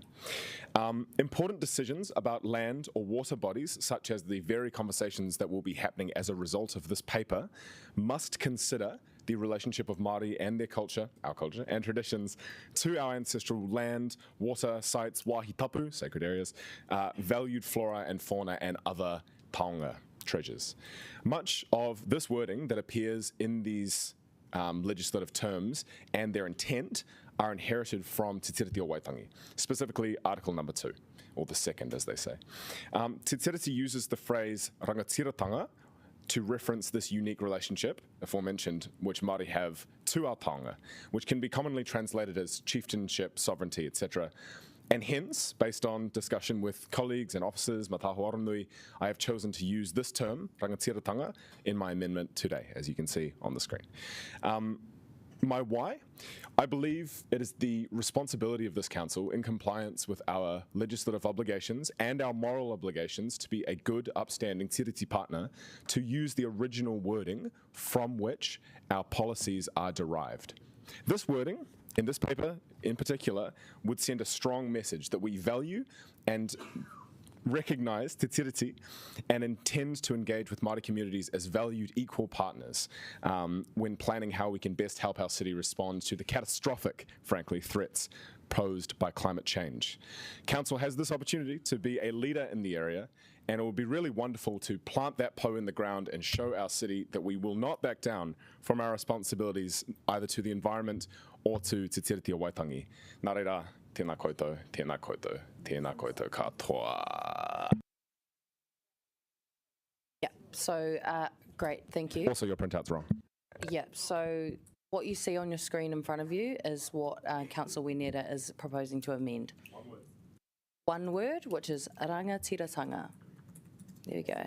All right, so now what we're going to do is we're going to ask questions on this amendment. There's an opportunity to ask questions. So is that a question, Councillor Randall? Cool. Ask away. So my question is pretty simple. Why didn't officers support this amendment? No, you can't answer them. It's only officers answer in this part.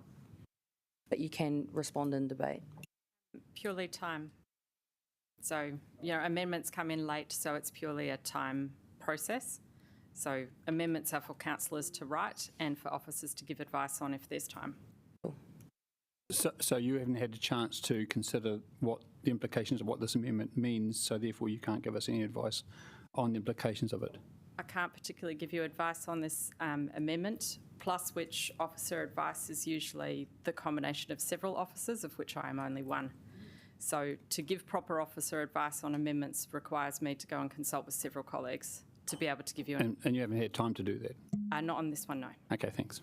Cool. Any other questions on this particular amendment? Great, so let's move into debate. So Councillor Matthews, did you want to speak or? I reserve my right. Cool. Anyone want to debate on this or should we just vote on it?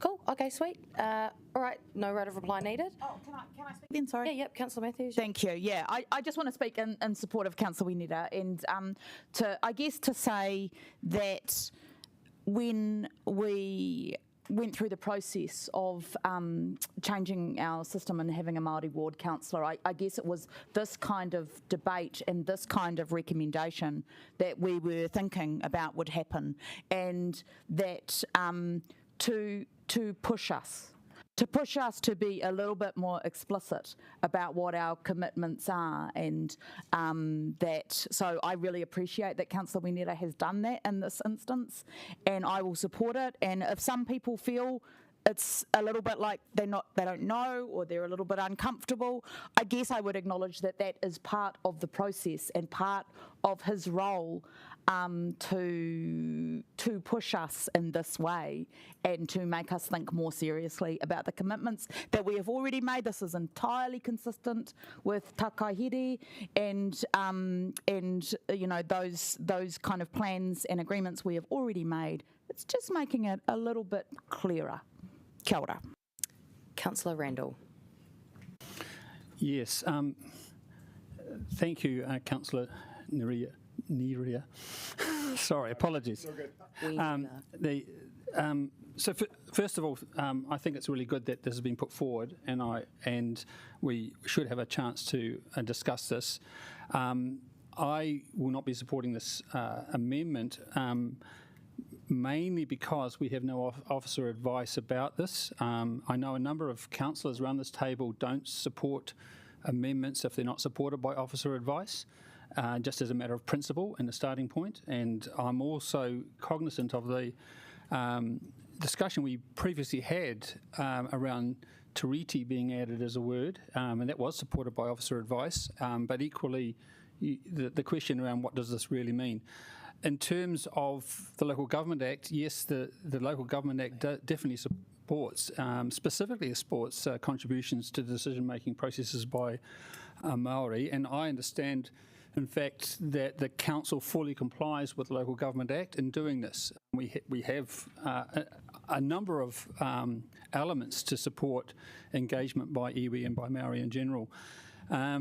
So this is really must be seen as something in addition to that. And in my looking up of rangatiratanga, it's really much more associated with the words sovereignty, leadership, autonomy to make decisions.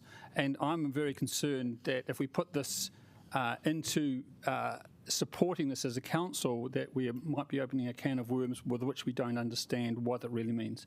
So for that reason, I won't be supporting this. Sorry. Councillor Chung. Debate. Thanks very much, Councillor. Similar to Councillor Randall, I'm actually very uneasy about using words that I don't understand, and I think that what I'm afraid of, I guess, is that I agree to something that I think that when we discuss it and when we debate it here, that I agree with the concepts and the reasoning for saying it, but because we're actually voting on a word and then it becomes set that we've actually voted on this, I'm uncomfortable that sometime in the future, maybe even tomorrow, someone will say, oh no, this is what it actually meant. The way that it was discussed and debated, they weren't quite right, and this is what the real meaning is. So for that reason, I will be voting against that. Pouiwi Holden. Kia ora tātou. I'd just like to thank Councillor Winera for his very eloquent proposal of the amendment. I'd also like to just suggest, so kia mōhio ai koutou, ko tēnei mea te tino rangatiratanga. This thing, tino rangatiratanga, is essentially, my understanding of it is the right to self-determination. Now, Councillor Matthews has spoken well about the fact that we've already made commitments to recognising our mana whenua groups under tākai here, and tākai here refers to te tiriti o Waitangi. Inherent in te tiriti o Waitangi is Article 2, right to self-determination, or tino rangatiratanga. So I commend Councillor Winera for simply reaffirming what we've committed to do anyway. So I'll be supporting this amendment. Kia ora tātou. Councillor Brown.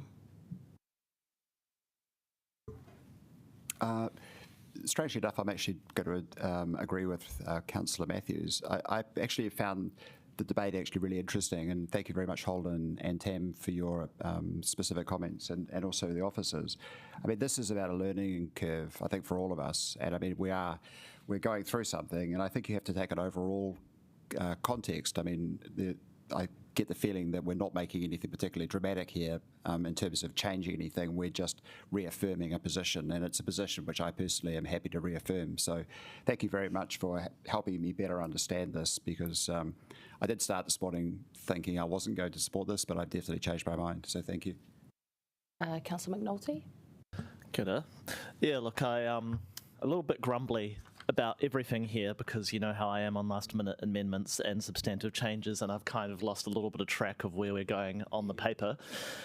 So inclination here is to vote against a lot of these things because I just haven't had time to process, but I'll give that we had Anzac Day this week. But actually, similar to Councillor Brown's point, Pui Hohai, you've pulled out, this is already something that we've committed to, and at least made it really understandable, so I can feel that I've digested this comfortably in the setting of this table. So I'm comfortable with this one. If we can try and get such a succinct clarification of the other ones to come, that will be also helpful.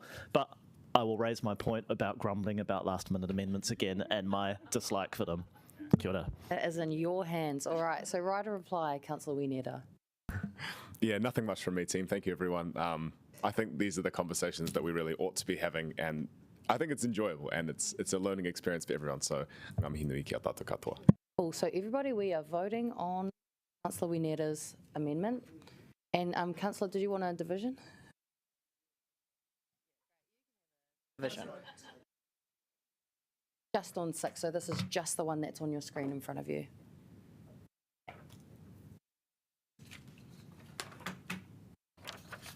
Cool, and that is carried. So next we're going to move on to Councillor Pannett's amendments. So you can find those on your piece of paper. So Councillor Pannett will introduce them, and then we have an opportunity to ask questions and then debate. So, kia ora, Chair. Is it all right if I just make some brief comments on the paper, because I don't want to talk twice? Look, I'd like to thank officers for the work on this. We have been asking for some time when we are going to start on our adaptation work. It's well overdue, so I'm pleased to be able to support it today. It's critical that we give people the right information so they can start planning now what they need to do. I believe fundamentally that people are quite rational, and given that right information, they will make good decisions over time. But obviously, they need the support of local and central government to make those decisions, because it does seem scary on the face of it. But I think we just need to walk past that fear and just think about how we're going to take action, given we are in the situation that we are in. But in saying that, that is why I'm actually going to just move one amendment. I have uncharacteristically decided to be flexible and accept the officer advice. Councillor McNulty, I did actually get these 2 officers early on, and in fact one of them is in here as a result, and then I said, oh, shall I send out the amendments, but the officer wanted to, so I did do this quite soon. So first of all, I want to talk about the ecological emergency. So 2A is there for that reason. It's not as strongly worded, and I don't think it's conceptually correct yet, but I'd rather it was there than nothing.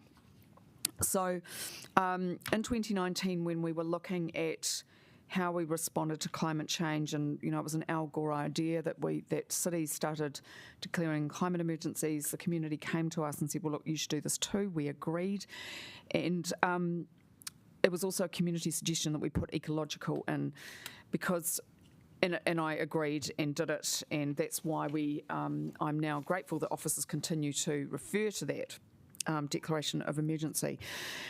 The problem is that climate change has been widely accepted, but not the ecological disaster that we are facing, and in fact is more serious in a way than climate change.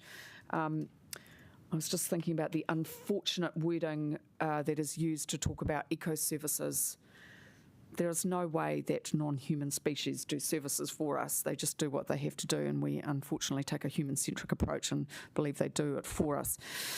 But nevertheless, in any adaptation work, we must take into account our ecological systems.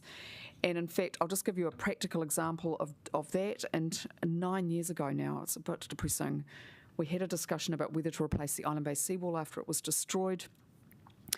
We actually came up with a natural solution, which was to build some sand dunes rather than a wall, because seawalls aren't a very effective strategy for holding the sea off. Now, we decided to pull back on that, and in hindsight, look, probably it was all right. We'll probably get some more use out of that wall. But the ecological solution was the best solution and will probably need to be implemented at some point. So the officers, I'm glad they did that, but when we do our climate adaptation work, the work we do must put nature at the heart, not human well-being actually, because if we put nature at the heart, we will get human well-being. And really, climate change is not the big problem. The problem is our relationship with nature and the way that we use it. And there'll be different cultural understandings across time and place, but nevertheless, the dominant Western narrative is extremely damaging, and it's why we're in the position we are. So I will accept to consider the impacts of any decisions in order to minimise negative impacts, but nevertheless it's not where we need to go to. It's going to be an interim step, because it looks like the language of the RMA. We need to stop damaging our environment. We just have to stop it for future generations. But at least we've made a little bit of progress, and I will come back on this at a more appropriate time. But I do want to raise this amendment, and that is from personal experience now. So 2014 and 2018, the Council made attempts at climate adaptation, and both times they haven't entirely been successful. We did go through quite good processes, but we didn't have the money there. And because we didn't have the money, some things didn't happen. So the one concern I have with this paper is that it seems to be very reliant on political processes and not about actually figuring out how we're going to do what we need to do. We know we need to adapt to climate change. We've known that for many years now, actually. And so I'm concerned that this is very much, we have to go through all these processes and do all this talking, and then we'll talk about the money. We need to say to the community that we will provide money, because we are going to have to do some very strong defence work. I was a little bit concerned by the answer around the CBD. That's going to be our most difficult part of the city to defend. It is not going to be cheap.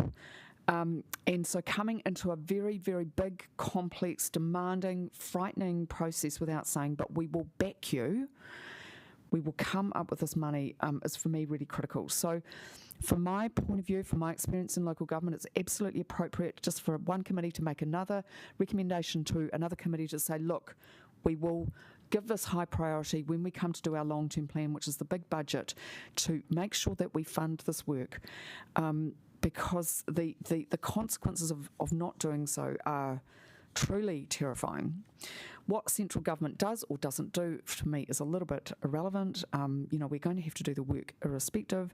And as I said in the question and answer session yesterday, I don't really care what governments do because I care what nature does. That is what we need to be responsive.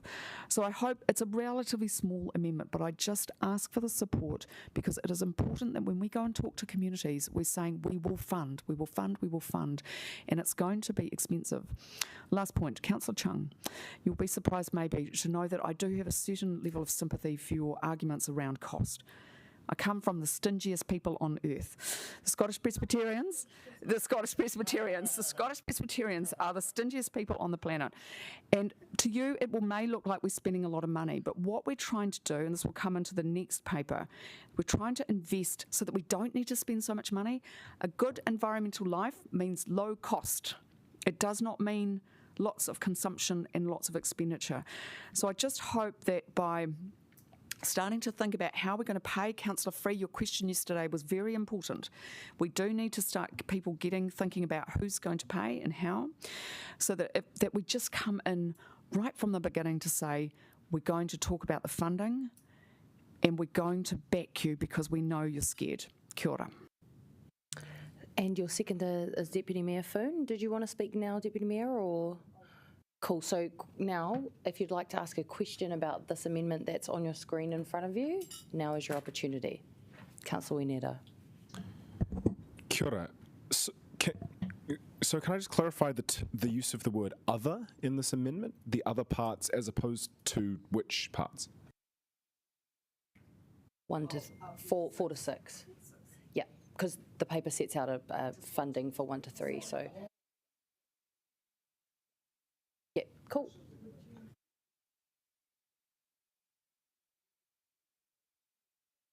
Oh, any other questions? Sections 4 to 6 of the program. Yeah, 4 to 6. Great. If you look at your screen, look on your screen. So it's 7, and we're just changing where it said funding the other parts of the program to funding parts 4 to 6 of the program. Cool. Okay, Councillor Chung and then Free. And then, yeah. Thank you very much, Councillor Pennant. Just this morning we were talking about the little things that we can actually do to actually mitigate for climate change. Are you asking a question or debate? Yes. So I'd like to sort of comment on one thing that you said. I worry. Ray. Okay. Sorry. Are you officers? It's a question for officers. Oh, okay. So I. You've got a question of officers about the amendment. Yeah, so... Okay, I would like to know what sort of costs are actually involved here. Okay, great. Did include in the paper some estimated costs for phases 4 to 6. What was it? 3 million over 3 years. Cool. All right. Councillor Free, question of officers. Yeah, look, I mean, of course, I've got sympathy with needing to fund these things, but what actual practical difference would it make to our long-term plan process if we actually just recommend that some consideration or priority is given? What meaningful difference would it make from us considering it through the long-term plan process anyway? The long-term plan committee is where prioritisation of different budget pressures is undertaken. So it would be up to that committee to decide how those priorities are set. Cool. Councillor Young? Okay, and Phone? Was that a question? Yeah. Kia ora, yes, a simple question for officers. Are you in support of this amendment? I took advice from my colleagues who suggested that one committee can't set the priorities of another committee. Councillor Randall?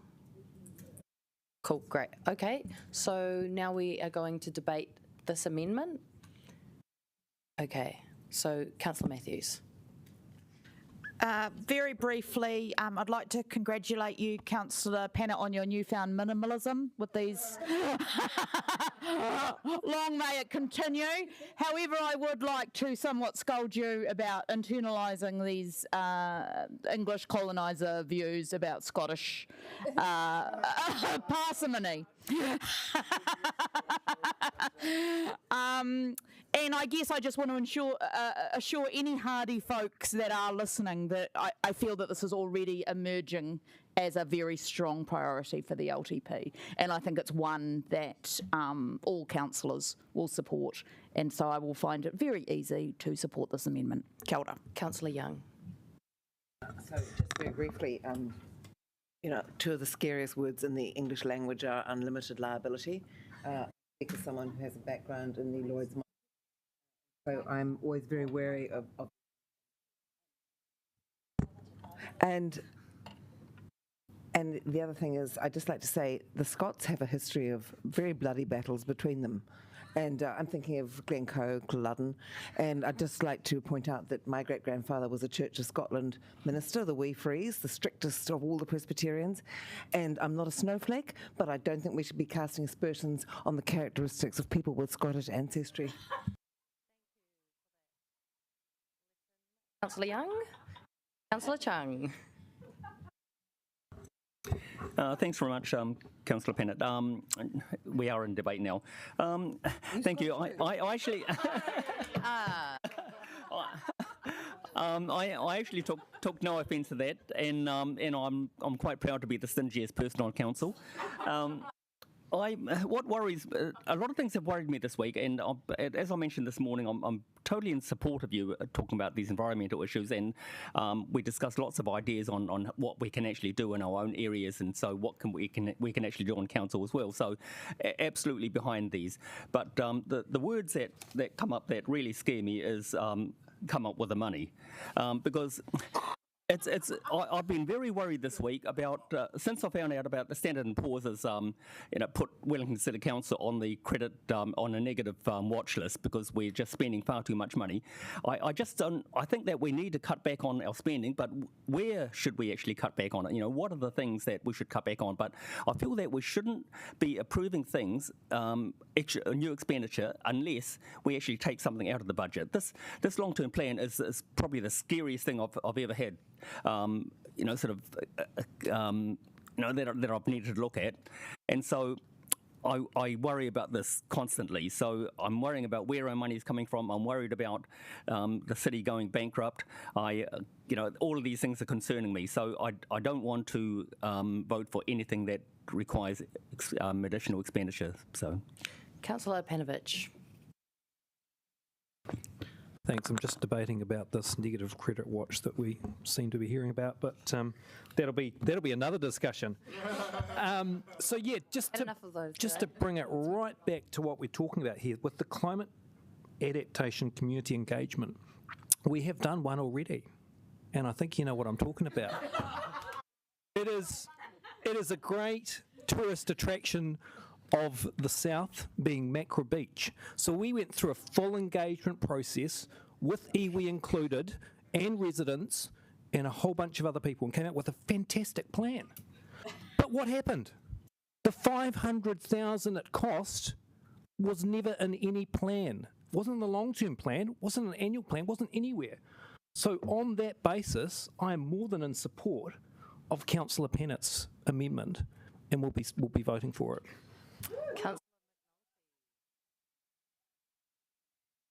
Councillor McNulty. Kia. This is nice and digestible and well explained. So, wait, so still grumble, last minute, blah, blah, blah. But no, this is nice. But the key is this is fiscally prudent, and I felt like the argument was made very clearly that if we don't invest in some of this stuff today, councillors in 10, 20 years will be going, that bloody council of 2022 to 2025, when they could have put in $10 million, we're now having to spend $150 million or $100 million. These are the things that are happening. In an LTP, we've got to spend money, Councillor Chung. That's what we do. We are a council. We can't avoid not spending money, but we can decide how we allocate and how we divide it through, and what are the things that we invest in. So whilst there may be debate around who here is actually proper fiscal conservatives, I will never back down from us looking at future-focused investment that means that we save money in the long term, whether that's in retaining walls, whether that's in pipe and water infrastructure, or whether that's actually getting these communities into places and getting them out of us pulling up the tab, because guess what? Someone's going to pull up the tab. Someone's going to do it when these communities flood, and we can get them out earlier rather than it being a disaster. So very happy to support this one. Thank you for the reduced scope. Able to digest it today. Still grumble last minute. Thank you. Councillor Randall, and then we are voting. Oh no, and there's a right of reply. Yeah. Okay. Oh yeah, free Calvert. Yes. So, look, I'm a big supporter of the climate adaptation thing. I think it's something that's a key responsibility for council. However, I'm also listening to officer advice. And, who's going to pay was the question that came up earlier. I know who's going to pay. I mean, we're running a $60 million deficit. That was $60 million before we had the lighting fix up, so it's even bigger. So we know who's going to pay. In 10 and 20 years' time, Councillor McNulty, I think the councillors around the table will be thinking about not just the benefits of any expenditure on climate adaptation, but also paying the interest bill on the loan that we took out to pay for all the climate adaptation, as well as trying to pay it back. We are sending our investment to the next generation, who are going to pay. And but the real concern I have is actually a different concern. I think it's up for the community to outline what the priorities are in the long-term plan. We've literally got a consultation that's out in the community asking them what they think about is the priority for them. We represent the community, and I think this really gets ahead of that process. I think saying formally around the council that we're going to give this thing a priority now, before we've even heard back from the community on the first round, is really far too early. And so much as I am very sympathetic to the intent, and I'm sure the long-term plan will bring the same intent through, I think the right way to do that is for councillors to go out and to champion this as a priority measure and get the community to tell us that climate adaptation is something we need to invest in. Because on that basis, we'll have a real mandate and real support for doing this work. But trying to do it now, and again, as I was saying, based on officer advice, we're really trying to tell some other part of the process of the council what we should do. I think that's just a process misstep. The intent is fantastic, but I think it's a process misstep. So on that basis only, I won't be voting for this. Councillor Free. Councillor Randall, you said it all exactly what I was going to say, only so much more eloquently. I'm really, really concerned about our climate, about this work and doing it well and funding it, but I don't think this is the way to make sure that happens. And so I'm going to be voting against this because I think we've got a separate process around the LTP that we should be quite respectful of. And this is jumping the gun. Councillor Calvert. Yes, and I support Councillors Randall and Free for exactly those reasons. I mean, we're in danger of fragmenting every decision that we make. I mean, we try and impact on another policy or another piece of work through this through these papers, and it's not helpful. We have a long-term plan process. We have a elected member prioritization process that we're going through at the moment. We can take this into that, but at the end of the day, we don't have all the information on the table now that we will have when we're making that decision about what the city's priorities will be for the next 10 years. So, like Councillor Randall, absolutely support the sentiment, but really it's not adding anything to it. And actually I'm just listening to the whole debate around here on different things, and I know people want to direct this, note this, but actually, is it really making a difference? Because people want to see action. Not, dare I say it, there's a bit of virtue signalling happening from my perspective because they actually want to see us really doing stuff. I was at a community meeting last night and and the community was talked to about the council's plans, but nowhere did they ask, well, actually, community, what are you already doing? Because the community's doing stuff, and that's what the community want to know, that the council is actually going to be working with them, but actually understand where they're already at. So, as Councillor Randall and Free have said, I won't be supporting this amendment. Great. So, Deputy Mayor, did you want your right of reply, or should we just go to Councillor Pannett's right of reply? Do you need to say? Just happy to support the motion. Councillor Pannett, right of reply. Thank you, Chair. Just really quickly, I will defend that this is correct procedurally because it's just a recommendation. Didn't word it saying you will do it, so it's just a recommendation. And in terms of what it will mean is that I just want that message being sent that we are considering how to fund it. I just think it's very, very, very risky to not fund it. Councillor Panovich, I thank you for raising Makara Beach, because as part of our discussion, we're going to have those painful discussions about who are we going to save, which communities are we going to save, and it's going to be really, really hard because, of course, we love everyone and want to maintain communities. So I think your point was helpful, and that was part of my reflection, that we started on processes and we haven't followed through. So this time we just need to do it a little bit differently. Councillor Chung, look, no, I'm very sympathetic, and in fact what I'm most terrified by is that our whole economic system is based on exploitation of the environment, and some of that's going to crumble as we change and climate change hits, and how we're going to actually pay for things. So it's going to be very difficult. And what should we cut, I think, is a good question. And you'll know I'm kind of a low-cost environmentalist. I'm not a massive, big infrastructure thing. In fact, we're going to talk about that in the waste paper. So I think we are going to have that discussion. I love this thing about being fiscally prudent, and I was not being rude to the Scottish people because I love them, and I am one, and wear that proudly. But we do need to be prudent, and if we do not take account of the needs of future generations, we are not doing our job. So thank you for raising that point. Last point, the community needs to decide how we're going to pay for what we're going to do. Well, kind of nature's my boss. I'm kind of, yes, we do need to hear from the community, but sometimes we just also have to look at factual information about what's going on in the environment. And if we have to protect something, that's what we need to do, even if there might be some pushback. But we will have that conversation together. We will look at what we're going to defend, what we're going to give up. I'm saying a long goodbye to some of my beloved heritage buildings. I'm like, they're not going to be there forever because of this terrible thing that we've unleashed. But we'll have that discussion. But I just think we just need to send that signal that we are here for the long haul. We are going to fund things properly, do the correct process, and we're going to save our city. Kia ora. All right, everybody, we are now voting on the amendment. That was, yeah. Great quotes. We love everyone. We love everyone.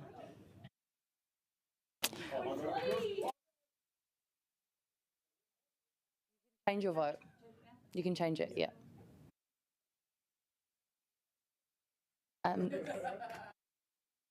Is it not working? Oh, yeah. Got it? Cool. All right. Sweet.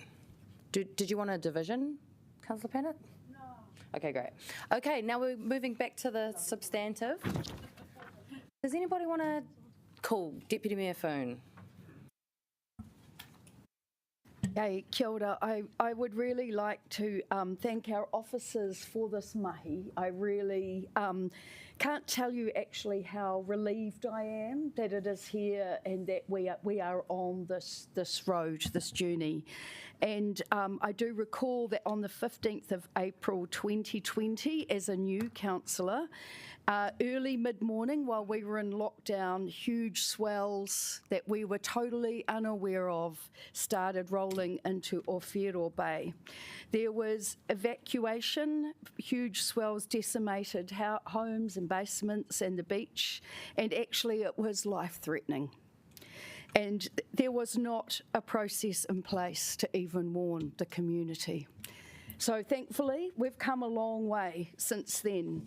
But actually, part of putting the money aside is that these South Coast communities are really wanting us to, at the minimum, make people aware of what's happening on our coastlines. And as we've seen, we know that it's not just about our sea level rise and the swell inundation, but actually the slips.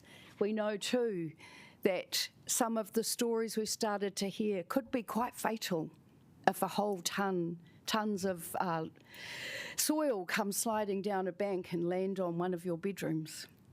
So just that we are taking action as a council, we're engaging our community, we're informing them, and to me this is a basic requirement of safety for our city. So on that, I just want to acknowledge the important steps. Like, this is a massive piece of work, team, and, you know, we really, I actually can't say I envy you with this, but we've got our hand up, we're on the journey, and I really hope that Wellington can engage the government in our good work, that they will see, and that we will be an example of how we can do this together. And actually, I am just so glad that we're passing this today, because our community has been asking for this, and we are doing it. So kia ora. Councillor O'Neill.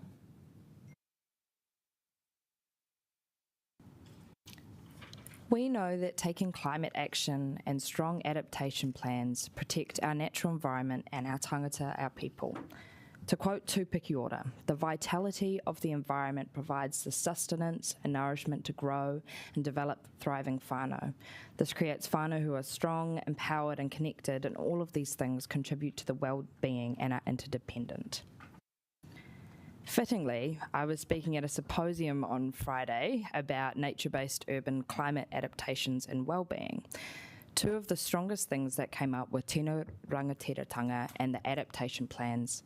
And I also want to acknowledge that we have no time left, and to highlight that central government moving slowly on adaptation plans has put local government in a difficult spot with many of our local communities. As the ward councillor, one of the ward councillors for Te Motu Kairangi, my ward is inundated in the district plan with overlaid tsunami zones, high liquefaction zones, and many, many slips to come. We know that in our current day and climate, both extreme weather events, changes to seasonal patterns, population growth, and the glorification of consumption are all issues that our capital is facing. And without climate adaptation plans, we can't hope to address these in our ecology or our tangata.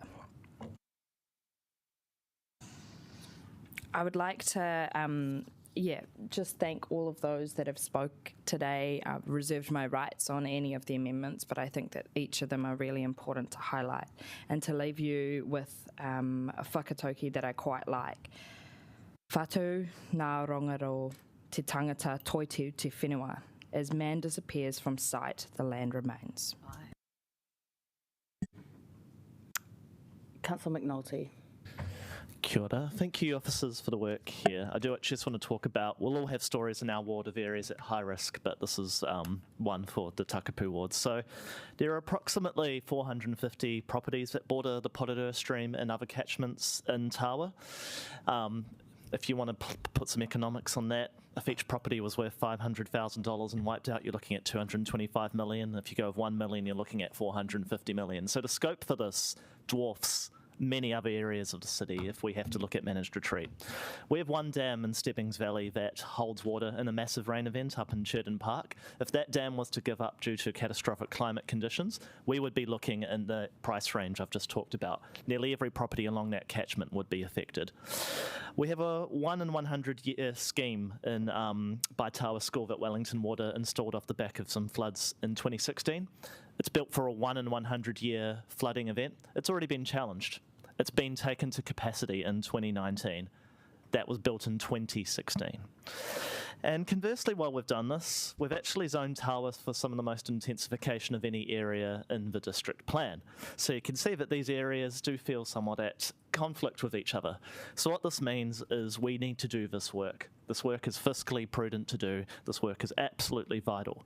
And that's the importance in my ward, at least, as I look forward to it. I think this is the genesis of probably some of the most important work that the City Council will do in the next few decades. And I think the opportunity here is if we can get ahead fast and we can do this well, we can be the partner or the poster child that central government wants to come to and work with. We know Wellington hasn't been a partner that central government has been particularly wanting to play with over the last few years for multiple reasons. This is a good chance for us to play catch up, and I think that will be regardless of who occupies the beehive over the next few decades as well. So this is a really awesome opportunity. So I just want to thank the officers again for the work, strongly encourage unanimous support on this, and let's get going. Kia ora. Councillor Calvert. I thought there'd be a whole list of people. I agree with a lot of what Councillor McNulty was saying. I mean, at the end of the day, I just hope that the whole parts of council work together on this as well, because as we work on densification, that creates more runoff. And in addition to climate change, we are finding our existing stormwater systems overrun. And with that, we also know we're well behind in renewing our water infrastructure. So this is not just about putting money into one particular area, because it's like a spider's web, the whole thing. Everything's connected, and we've got to think about the whole ecosystem of our city.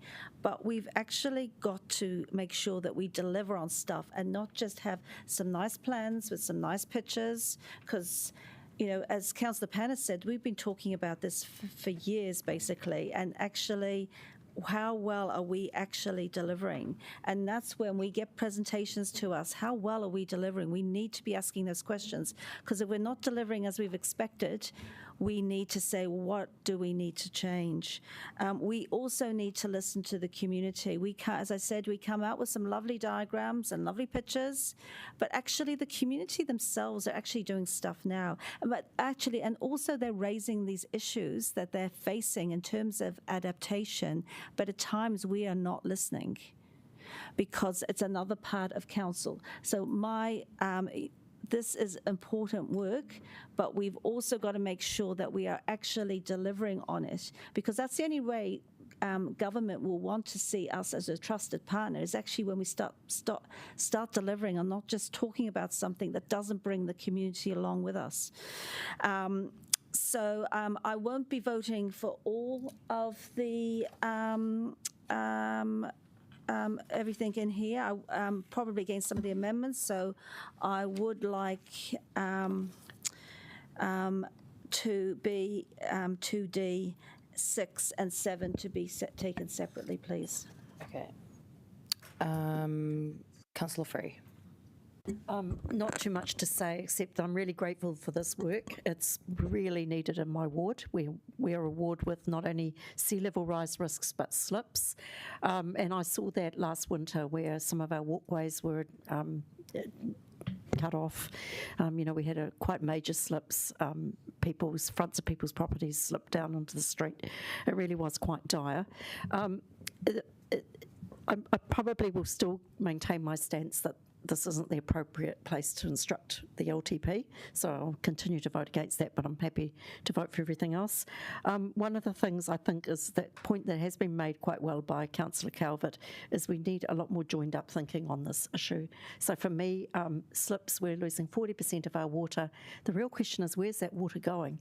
It's actually being leaked in places where it's doing damage. So I think there's a really big conversation to start to have about water metering, because it would help us know where our water's going and help inform people where they might be at risk of having landslips. So there's a big picture here. It's great that we're doing it. I'm happy to support most of this, apart from the last point on the LTP.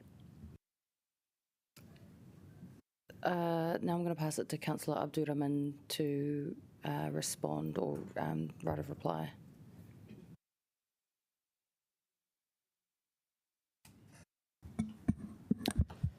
as Deputy Mayor said, this is really important paper for the community who've been suffering for a very long time, and the officers have done a great job in bringing this very quality paper, I think.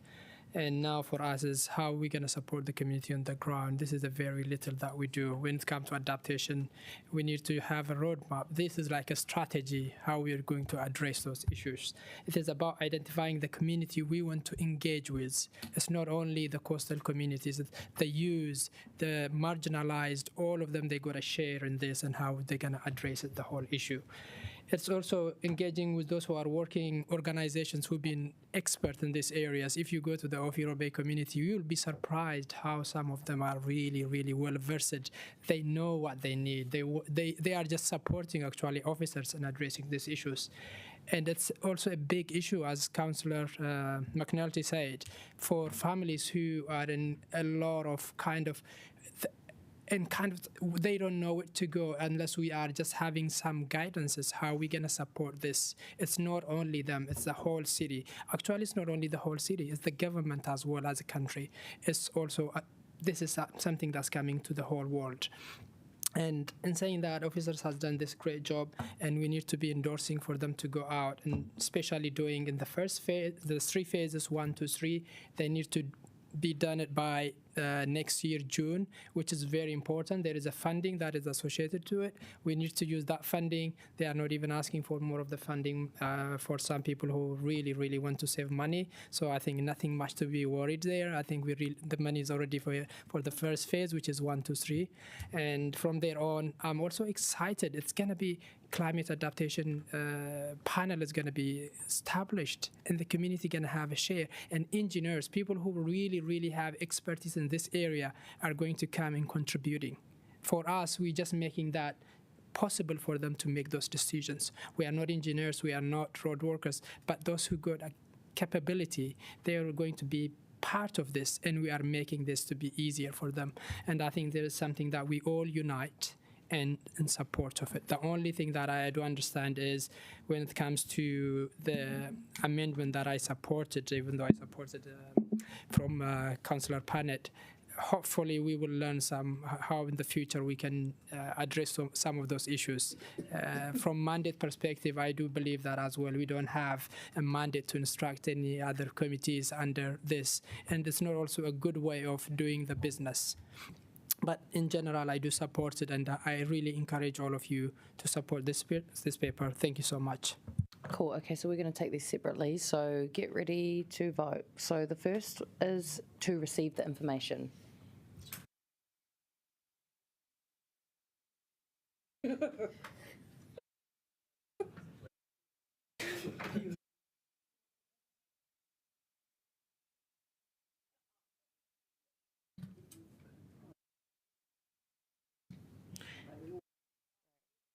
So now we're going to do 2A, which is changing the objective number 8. You have to vote against each and every one. That's not voting against it. Can't do that. I believe that the departure of a member from the meeting has to be approved by the chair. No, yeah, no, it's all right. It's fine.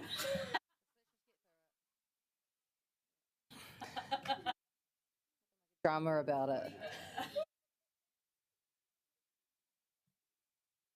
No, because Diane wants to take them individually, so. Yeah, that's fine. That's why we're doing it one by one, so you can vote against it one by one. So we need to do a vote on just 2 on its own as well.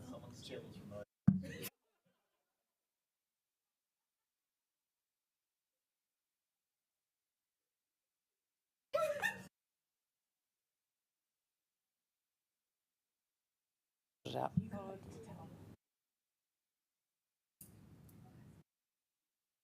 Okay, so next 2C or 2B? 2B. Oh yeah, cool, 2B. So that's the treaty tidity distinction.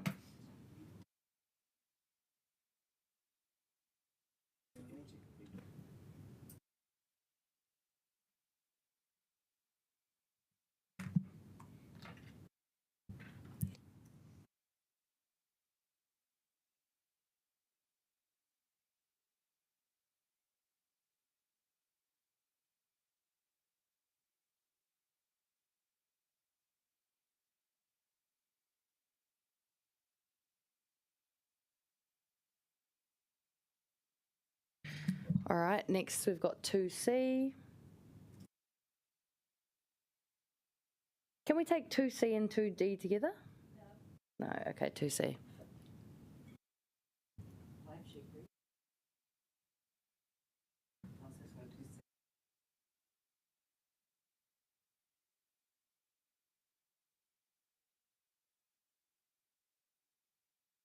Two D.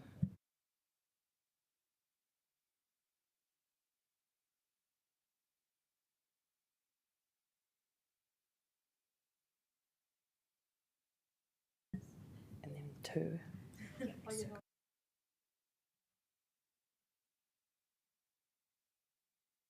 Cool, and then we'll take 2. So this is circling back to 2. So endorse the draft roadmap with the following changes. No, we have to take it as well. Sorry, what are we up to? 2. Yeah, you guys need to pay attention because we're taking them one by one, so pay attention.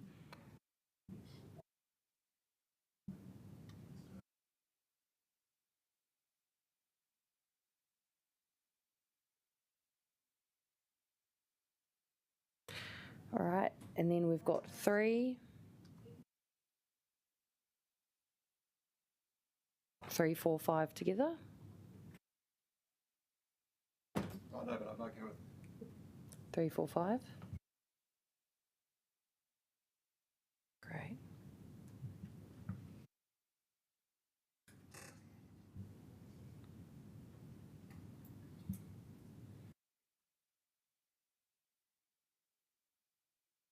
And then we'll take 6.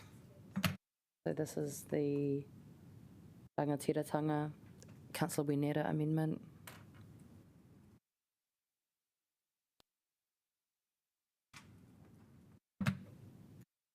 And then finally 7, which is the recommendation to the long-term plan amendment.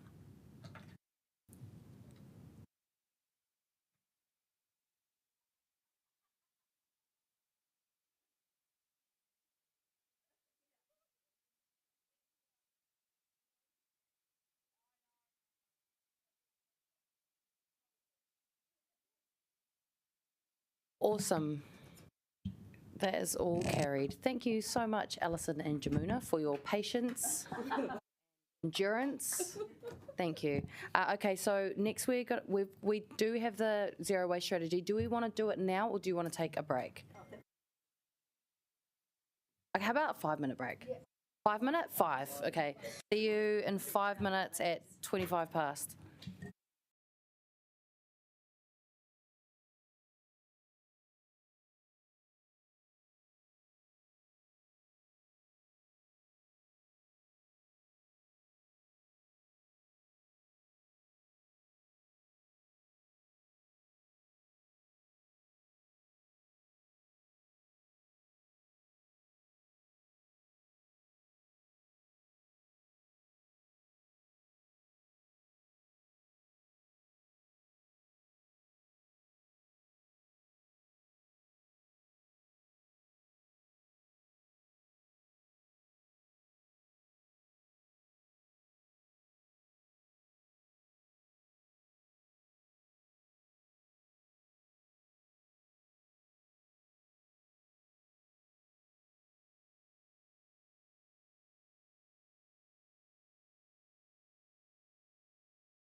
Vaughan Proctor to introduce the approval of zero waste strategy paper. Great, thank you. So we're presenting Zero Waste Strategy. This is culmination of many months of hard work by not only the waste team, but also across the organisation and externally as well. So we've developed a Zero Waste Strategy to reflect the Council's priority in moving Wellington towards a circular economy and its broader objective of net zero carbon capital by 2050. The strategy aligns well to the Ministry for the Environment's Te Rautaki Para Waste Strategy, which was released last month. So in February, we released, after approval from this committee, the strategy for consultation. We received 89 submissions, 10 oral submissions, and the feedback came from consumers, industry, community organisations and waste influencer network groups. The overarching response was very positive, 76% of submissions either agreeing or strongly agreeing that the draft strategy provided clarity on the Council's waste reduction approach. So as a result of the consultation, the teams made some improvements to provide clarity and also acknowledge the local community effort. And these actions of the strategy really provide the foundation for the action plan, which is currently being developed and will form part of the Wellington Region Waste Management and Minimisation Plan, which will come to you later this year. So whilst the strategy is really important, it's the actions underneath that strategy which are the most important. I will note that this strategy is not currently funded, so we will be coming back with business cases later in the year. For the key parts, there will be fully developed business cases for which will enable you to make decisions on how we progress the specific actions. So I'll ask Chris Matthews to come and answer any questions. He has with him our waste strategy manager, Dil Upal. And I will also acknowledge that we've got several members of the landfill operations team and the wider waste team who've been sitting very patiently at the back, so it's lovely to see them all here. Thank you. So welcome. Cool, so questions? Any questions?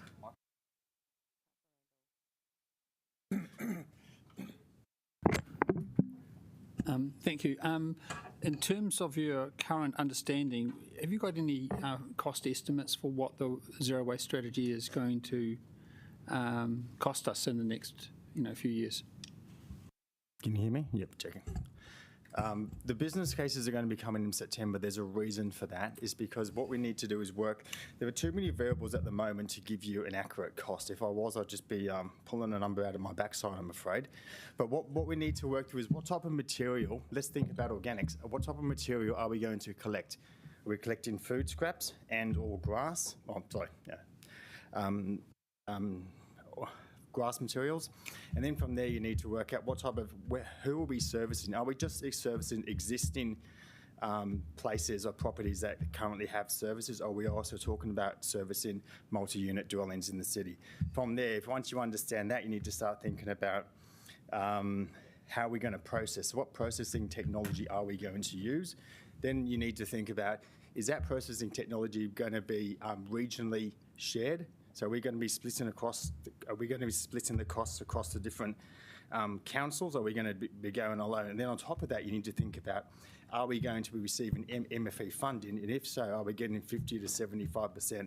So I really did want to put some costs in here, but every time I started looking at it, it just became absolutely ludicrous. So I thought the better way to do it would be actually to bring back the business case, have all of the options in there, fully costed, so we can give you some solid information. Doesn't really answer your question, but I'm trying to explain. I don't want you to really reach into your ass, but I mean, in terms of just even, are we talking millions, 100,000s, millions, tens of millions? I mean, I don't think he can answer that because of what he just explained. So could he say that, please? No, because you asked questions through me, and I'm saying that he's answered your question and he's not going to give you a figure because of all the things he just said. Okay, any other questions? Councillor Chung. No, thanks very much. There are two things that concern me. I wanted to ask you about apartment dwellers.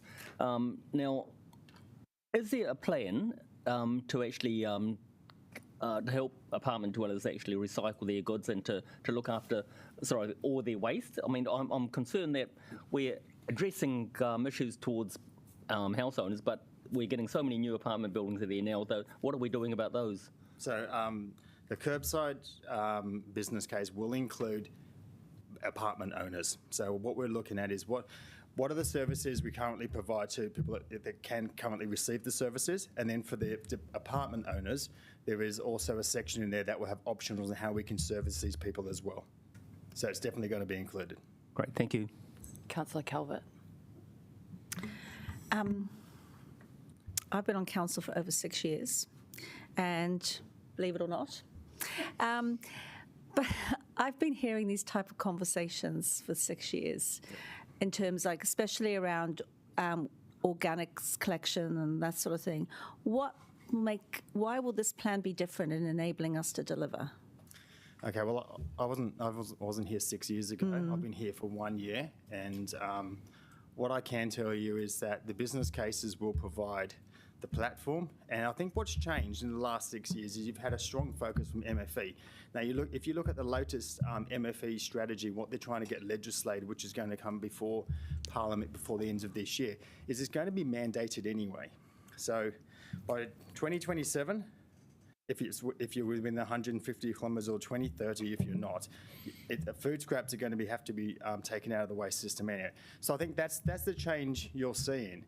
But also from a personal point of view, we have a new team here, and we are here to deliver, not to give you strategies that don't deliver. So I just want to get on to the implementation, to be honest. So do you think, is it really, when we're trying to do this nature of work, it really helps when the government sets the rules? I think it does for some councils. Some councils are not going to move unless the government says you have to move. I'm not sure if that's the case for this council anymore, given what I've seen, the discussions I've heard around the table over the past 6 hours, it seems like. So I'm confident that this council can move forward well. Yeah, that's it. We discuss a lot, it's just doing it. Thank you. Councillor Chung. Do we have a plan for if we're looking at recycling or disposing of food waste and organic material? I read this article about Auckland having to truck all their waste materials down to Reparoa, about a 3.5 hour drive. So what does Wellington actually have? Like, do you have any idea about where we can actually recycle or turn our organic waste into compost? Yes, I mean, at the moment we already have a compost operation set up, which is Capital Compost, and that performs very well. So there are already, with green waste, there are existing markets that we can certainly tap into. So it's not as if we're going to have to be shifting the product completely outside of the Wellington region. And alongside that, we're doing some work in the biosolid space, which is taking the product from the A grade organics product from sludge, and so we're exploring opportunities in that space as well. So the idea is that one thing is capturing these materials. The second part is making sure that you process them, and then you've got the aftermarkets for things like organics. There's sufficient aftermarket set up. Cool. All right. So thank you. That looks like that's all of our questions. So I'm going to pass this over to the Deputy Mayor to move the paper. Woohoo! Tēnā koutou katoa, colleagues, and to all of our guests in the room today.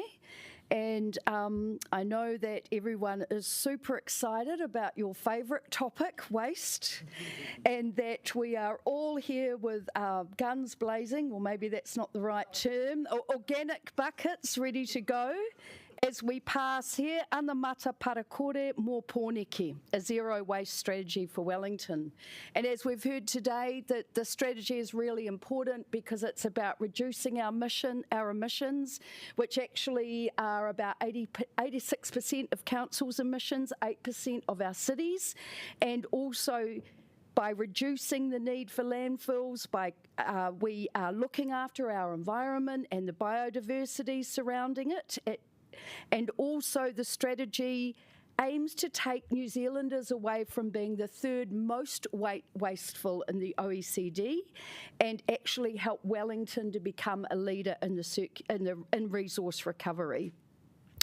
And it sets us on a direction to create a circular system that will support a vibrant economy, because we'll create business opportunities for our communities through extending the life of the products that we are using. And a good example is, an opposition to that is the 295 million single-use coffee cups that we use per annum. And I want to congratulate Councillor Apanovich this morning for he will get the chocolate fish for having the reusable cup today. So really, yeah. Oh, yes, and you do. A really big mihi is due, as Ms Proctor has said, to our team here who have worked really hard for a very long time on this. We really appreciate this mahi, and as you can see by the paper, we appreciate how complex the waste system is. But I also want to mihi to all the people that came in and gave submissions, and all of the organisations in our city who really care and know that we can do better and actually want to see Wellington be a leader in this space, and they have given of their time and expertise freely to help us build a strategy that we are all really proud of and can work toward the action points. And I'd also like to acknowledge the 8 regional councils that we also work with to align this work. We've heard about the targets and the objectives we're seeking, so I won't go into too much into those today, but I think being able to go out and say that we will reduce waste to landfill by 50% by 2030, reduce 50 to 70% of our food waste from landfill by 2030. These are really big things, and these are one of the reasons why I put my hand up for this role. So this is an amazing moment for me personally to be here today. There are better ways to do this, and the world is doing it. Also, we've heard about the government alignment, so it's really important to know that a lot of this will be mandated as we go along, or strongly encouraged. Just also, Councillor Pennant and I have brought one amendment and one noting amendment. Thank you, Councillor Calvert. I know that we have agreed to not, but we felt this one was very important. These amendments are around really making sure that we work alongside the existing ecosystem of organics service providers that are already here in the city. And I think the important thing with this is there's enough waste to go around for us, or organic produce for us all to thrive. But actually, just going in a little bit to observing what's happened with Auckland, while they've put the centralised system in with an aerobic digester, basically what has happened is that a lot of these smaller operators have been sidelined, and there is now a bit of a backlash. So we don't want that unintended consequence. And also, experts do tell us that localised community composting and food systems actually deliver better benefits for a whole community approach. So I'm just thanking officers for acknowledging that this is work that they will take on as part of the business case. So I do want to acknowledge the massive mahi that we are doing already. I want to acknowledge the awesome team at our tip shop who get us in the news for your awesome work at Resource Recovery. I've got many good friends who sniff around down there and get some great lampshades and you name it. I want to acknowledge the good work we are doing with our festivals, that we are partially funding that, and that's leading to 80% diversion, and the bigger opportunity there is education. This is the way we do it. And I also want to acknowledge the work that we are doing at many of the events that we're having, just providing a reuse system where we're reusing cups and not needing single use. All of these make a big difference. But I do want to say that I'm looking forward to the day when, like Auckland, we can celebrate our 12 community resource recovery centres, that like Scotland, we can celebrate our 100 share libraries. And just like Auckland, although I don't think it'll be bananas, but we are using our food scraps to grow bananas like Auckland is doing. But I have heard of an avocado tree and have eaten the avocado growing at Mātai Moana. So we can do it. And I can't wait to tell the Awhiro and Brooklyn communities that their streams and streets won't be polluted by trucks and waste. that our waste system is causing. So to get there, I also can't wait to see the possible or highly vibrant economic community that comes out of the resource recovery opportunity, and that the SBN put out a report, there it is, sorry, that estimated that Auckland could gain 8.8 billion in additional economic activity by transitioning to a circular economy, and I'd take just a quarter of that. So with your vote today, that will help us get to that place. So thank you, councillors. And have you got a seconder for that one? Councillor Pennant, Gilda. Kia ora. So Councillor Foon has laid it all out well, so thank you. I'll be a bit more practical. Although I do want to say one point, this document probably philosophically reflects a good environmental worldview. It actually dares to talk about consumption as being a problem, excessive consumption, and I think that is very helpful. I'm not sure, though, that we can guarantee to communities that there won't be any large trucks going through, though. There will need to be still some trucks. So where we're going to put them is going to be a discussion. But look, I do want to thank our wonderful team. Honestly, it's been such a sea change. We have had many painful discussions, and we've got some really good people on board, and they will deliver, Councillor Calvert. They're very focused on that. And to actually have a business case in place by September for organics is a big deal. It's a huge piece of work. I do want to thank the community. We did, people say we don't listen. Councillor Foon and I didn't have much sleep on, was it Monday night? Because we were trying to, we were working with the community and coming up with amendments and then working with officers. We did a lot of work to try and reflect the will in this document. And we've had a lot of discussion about organics, and this is where some of our colleagues, I'm particularly interested to hear your views, because the waste space should be a cheaper space. We're having to spend a lot of money on the sewage, but in terms of the actual solutions that we look at, we need to be really mindful of the money. I'd be irritated if I have to pay for someone to pick up my compost when I've already taken care of that some years ago for $380, councillors. You can get a good hungry bun, and it will last you a long time. And as I was saying to the officer, you can be quite negligent too. You don't need to be a gardener at all. You just put the scraps in and the worms do the rest. So we do need the community on board. They have got solutions that are quite low cost without us doing some big, enormous trucks powering through our streets, picking up the vegetable scraps, taking them to the resource recovery network, which is where the southern landfill should end up being one day. And is also from a resilient point of view, it is important that we are able to deal with our waste in a number of ways, because earthquakes coming, climate change is happening, so there does need to be some resilience built into the system. And actually mapping out that system is going to be really important, like who's going to be doing what around the city. Some of it will be done by council, but some of it will be done by the private sector and some by NGOs. We just need to sort all that out. And it's really complex because, for example, I said to the officer, can we just give everyone a bin? We did that in 2011. We gave everyone a recycling bin. Is that the cheapest way to do it? And that may work. So we just need to consider that in some depth. And I'm really genuinely interested to hear from the community and from yourselves about what is going to be the best system. We've all agreed that we need to do something about organics, but how do we do it? It's quite difficult, and particularly for the multi-units and for the apartment buildings is going to be complex, and we are doing thinking about that, and we'll continue to do so. But look, this has been a good day at work. Gosh, we've done some progressive things, for those of you who are inclined that way, and I just can't wait to see the business case in September. Kia ora, and thanks again to the team. Councillor Calvert.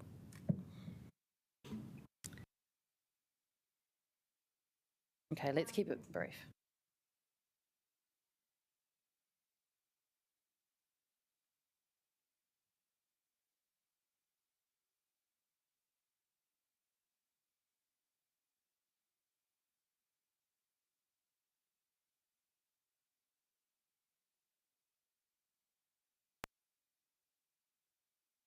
Councillor, your mic's not on. Sorry. As I said, I'm going to support this. Pleased to see interim targets being talked about, because we need to make sure that we are ensuring that what we're doing is actually delivering the outcomes, the results that we intend. Because so often not, we do get reports back, but they're not actually associated with any specific targets. So really pleased to see that. It's interesting to note, we talked about submissions and feedback, but 89 submissions out of 210,000 people. What does that say? Now, that can mean a number of things. I think part of this is people just expecting us to be doing this stuff already, and just really want us to get on with it. I'm pleased to see there's business cases coming forward, and can I just ask that those business cases are realistic, and those business cases also aren't configured in a way to almost be an open-ended checkbook. And the reason I say that is let's get Welly moving, Golden Mile. We approved a business case, maximum 101 million.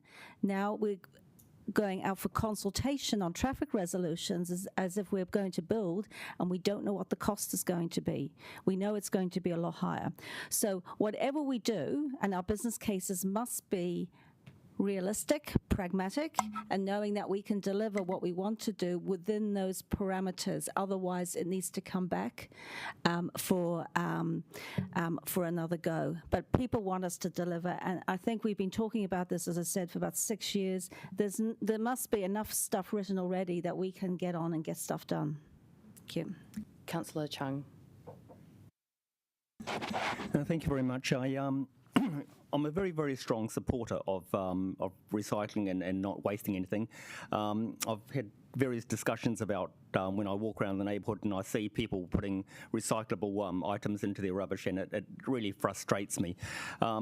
Our own neighbourhood has actually taken all our food waste and organic waste, and we put it together and we put it into a big blue barrel, and one of our neighbours takes it away to use as pig food, so that we don't have any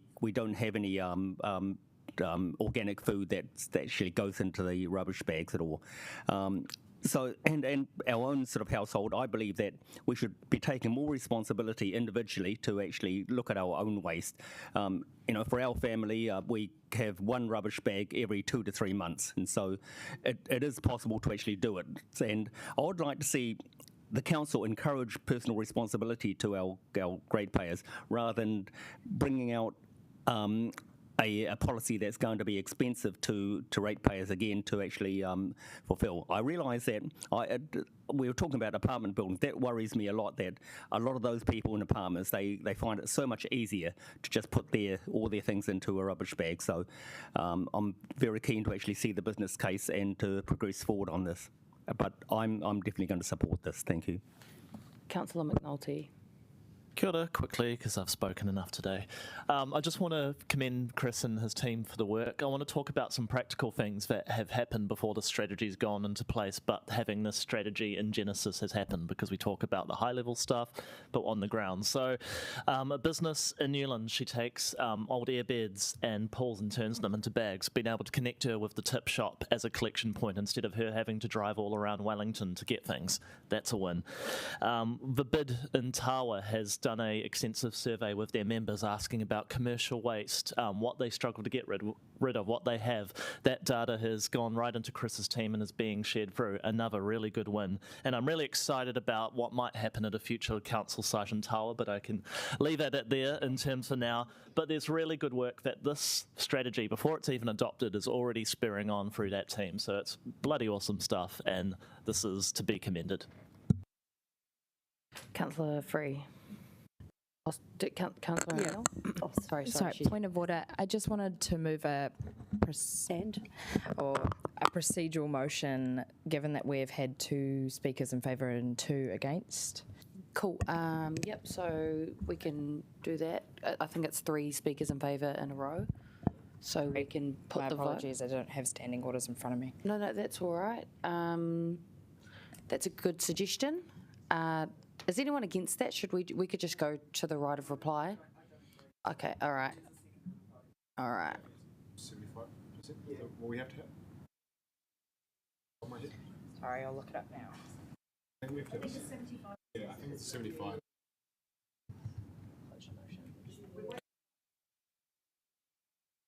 So how many more people want to speak? Is it just Councillor Free? Is there anybody else that wanted to speak? Okay, Councillor Free. Yeah, look, I will keep it quick because I'm in favour of this. I'm really grateful to you, Deputy Mayor, for focusing on some of the small solutions as well, as I have a worm farm and 2 compost bins and I don't put any organics in my own waste, which, believe it or not, makes your waste so much more pleasant as well. And I have a spare worm farm if anyone would like one. And I helped you set out yours, and I think also helped Councillor Young with hers. They are a really great tool, but not the only tool. So this is a way to encourage people to get into their local community, meet with their neighbours, find out, as Councillor Chung said, how you can actually work together to reduce waste. The smaller the better, and it keeps the cost down. But we definitely need to be doing more of this in the city. Cool, right of reply, Deputy Mayor. Kia ora. Okay, I just want to thank you for your support. I think, yeah, it's a really great day for us all if we all agree on this, and it's something we all make. It's a bit like our poo. So we all need to take some I had to do it. We all need to take some responsibility. So helping our city go forward here. Look, I've got to say I've had Mr. Martin Payne on my shoulder from the Friends of the Awhiro Stream, and really, you know, the care that the community has for its environment.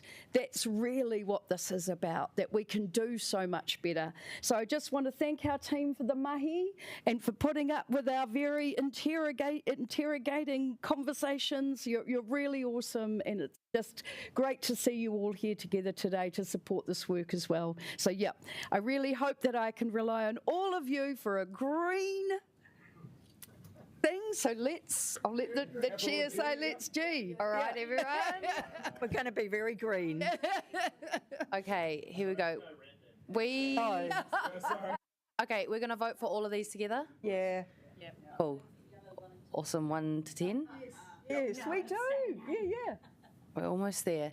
And yeah, thank you so much to Ray, Shalali, and Stephanie and Joe for joining us from the Southern Landfill team today. Thank you for enduring all of this today. Come back next time. Awesome. Very good. Unanimous. That's great. All right, now we've got, we're going to combine actions tracking and forward program. So I'll ask Siobhan to introduce those. With great pleasure, I introduce the action tracking and forward program and take it as read. But to note, for the action tracking of the 13 resolutions that were made last month, we've completed 11 already. So. Oh, great. It's a great team. Councillor McNulty, you had a question? Just to read 100 and sorry, it was say what it is. 138 is no, because I thought I'd put the item number and then that hasn't actually been very helpful. Okay, sorry, it's 178. So we've got a motion and practice. Agree officers report back early in a new training on short stay accommodation market in Wellington, provided Airbnb and other providers. It does say early in the training, and I guess we're coming into that 6 to 8 month point. So I was just wondering if you might be able to give us an update. Yep. No, not now, but I will. Take it offline. Is that part of the reading? And that policy. Yeah, I'll follow up on it and let you know. Cool. Okay. So I'm going to move that we accept the actions tracking and the forward program, seconded by Councillor Free. Awesome. Let's vote on those. And before we do the karakia, Siobhan is just going to speak to us about something, and then we'll finish with the karakia. But we'll just wait for this vote. Yeah. Great. Okay, passing it over to Siobhan. So I just wanted to acknowledge we had a staff member pass away this week, Sid Keelan, who had worked for council for 55 years. He started with council when he was 15. He lied about his age when he started so he could come and work here, and he started as a Dusty, and many of you may have seen his video when he was in the Dusty video. He was essentially working up until he got really sick. We celebrated his 55th long service anniversary in late February, and it was wonderful. So all his whānau came in. It was a really, really special, lovely occasion, full of joy. So we're really, really happy that we managed to do that. So yes, there'll be a service in Kenepuru tomorrow, and his tangi will be up in Tolaga Bay on Saturday. So I just wanted to just say, because it's a pretty special contribution, and he really did epitomise what it is to work for council. Yeah, so cool. Thank you. Moi mai rā, Sid. Okay, so yeah, going to do apakira now. Unuhia, unuhia, unuhia ki te uru tapu nui, kia wākia, kia māma, te ngākau, te tinana, te wairua, I te ara takatu, koia rā I runga, whakairia a ki runga, kia wātia, kia wātia, aira, kua wātia, kia ora.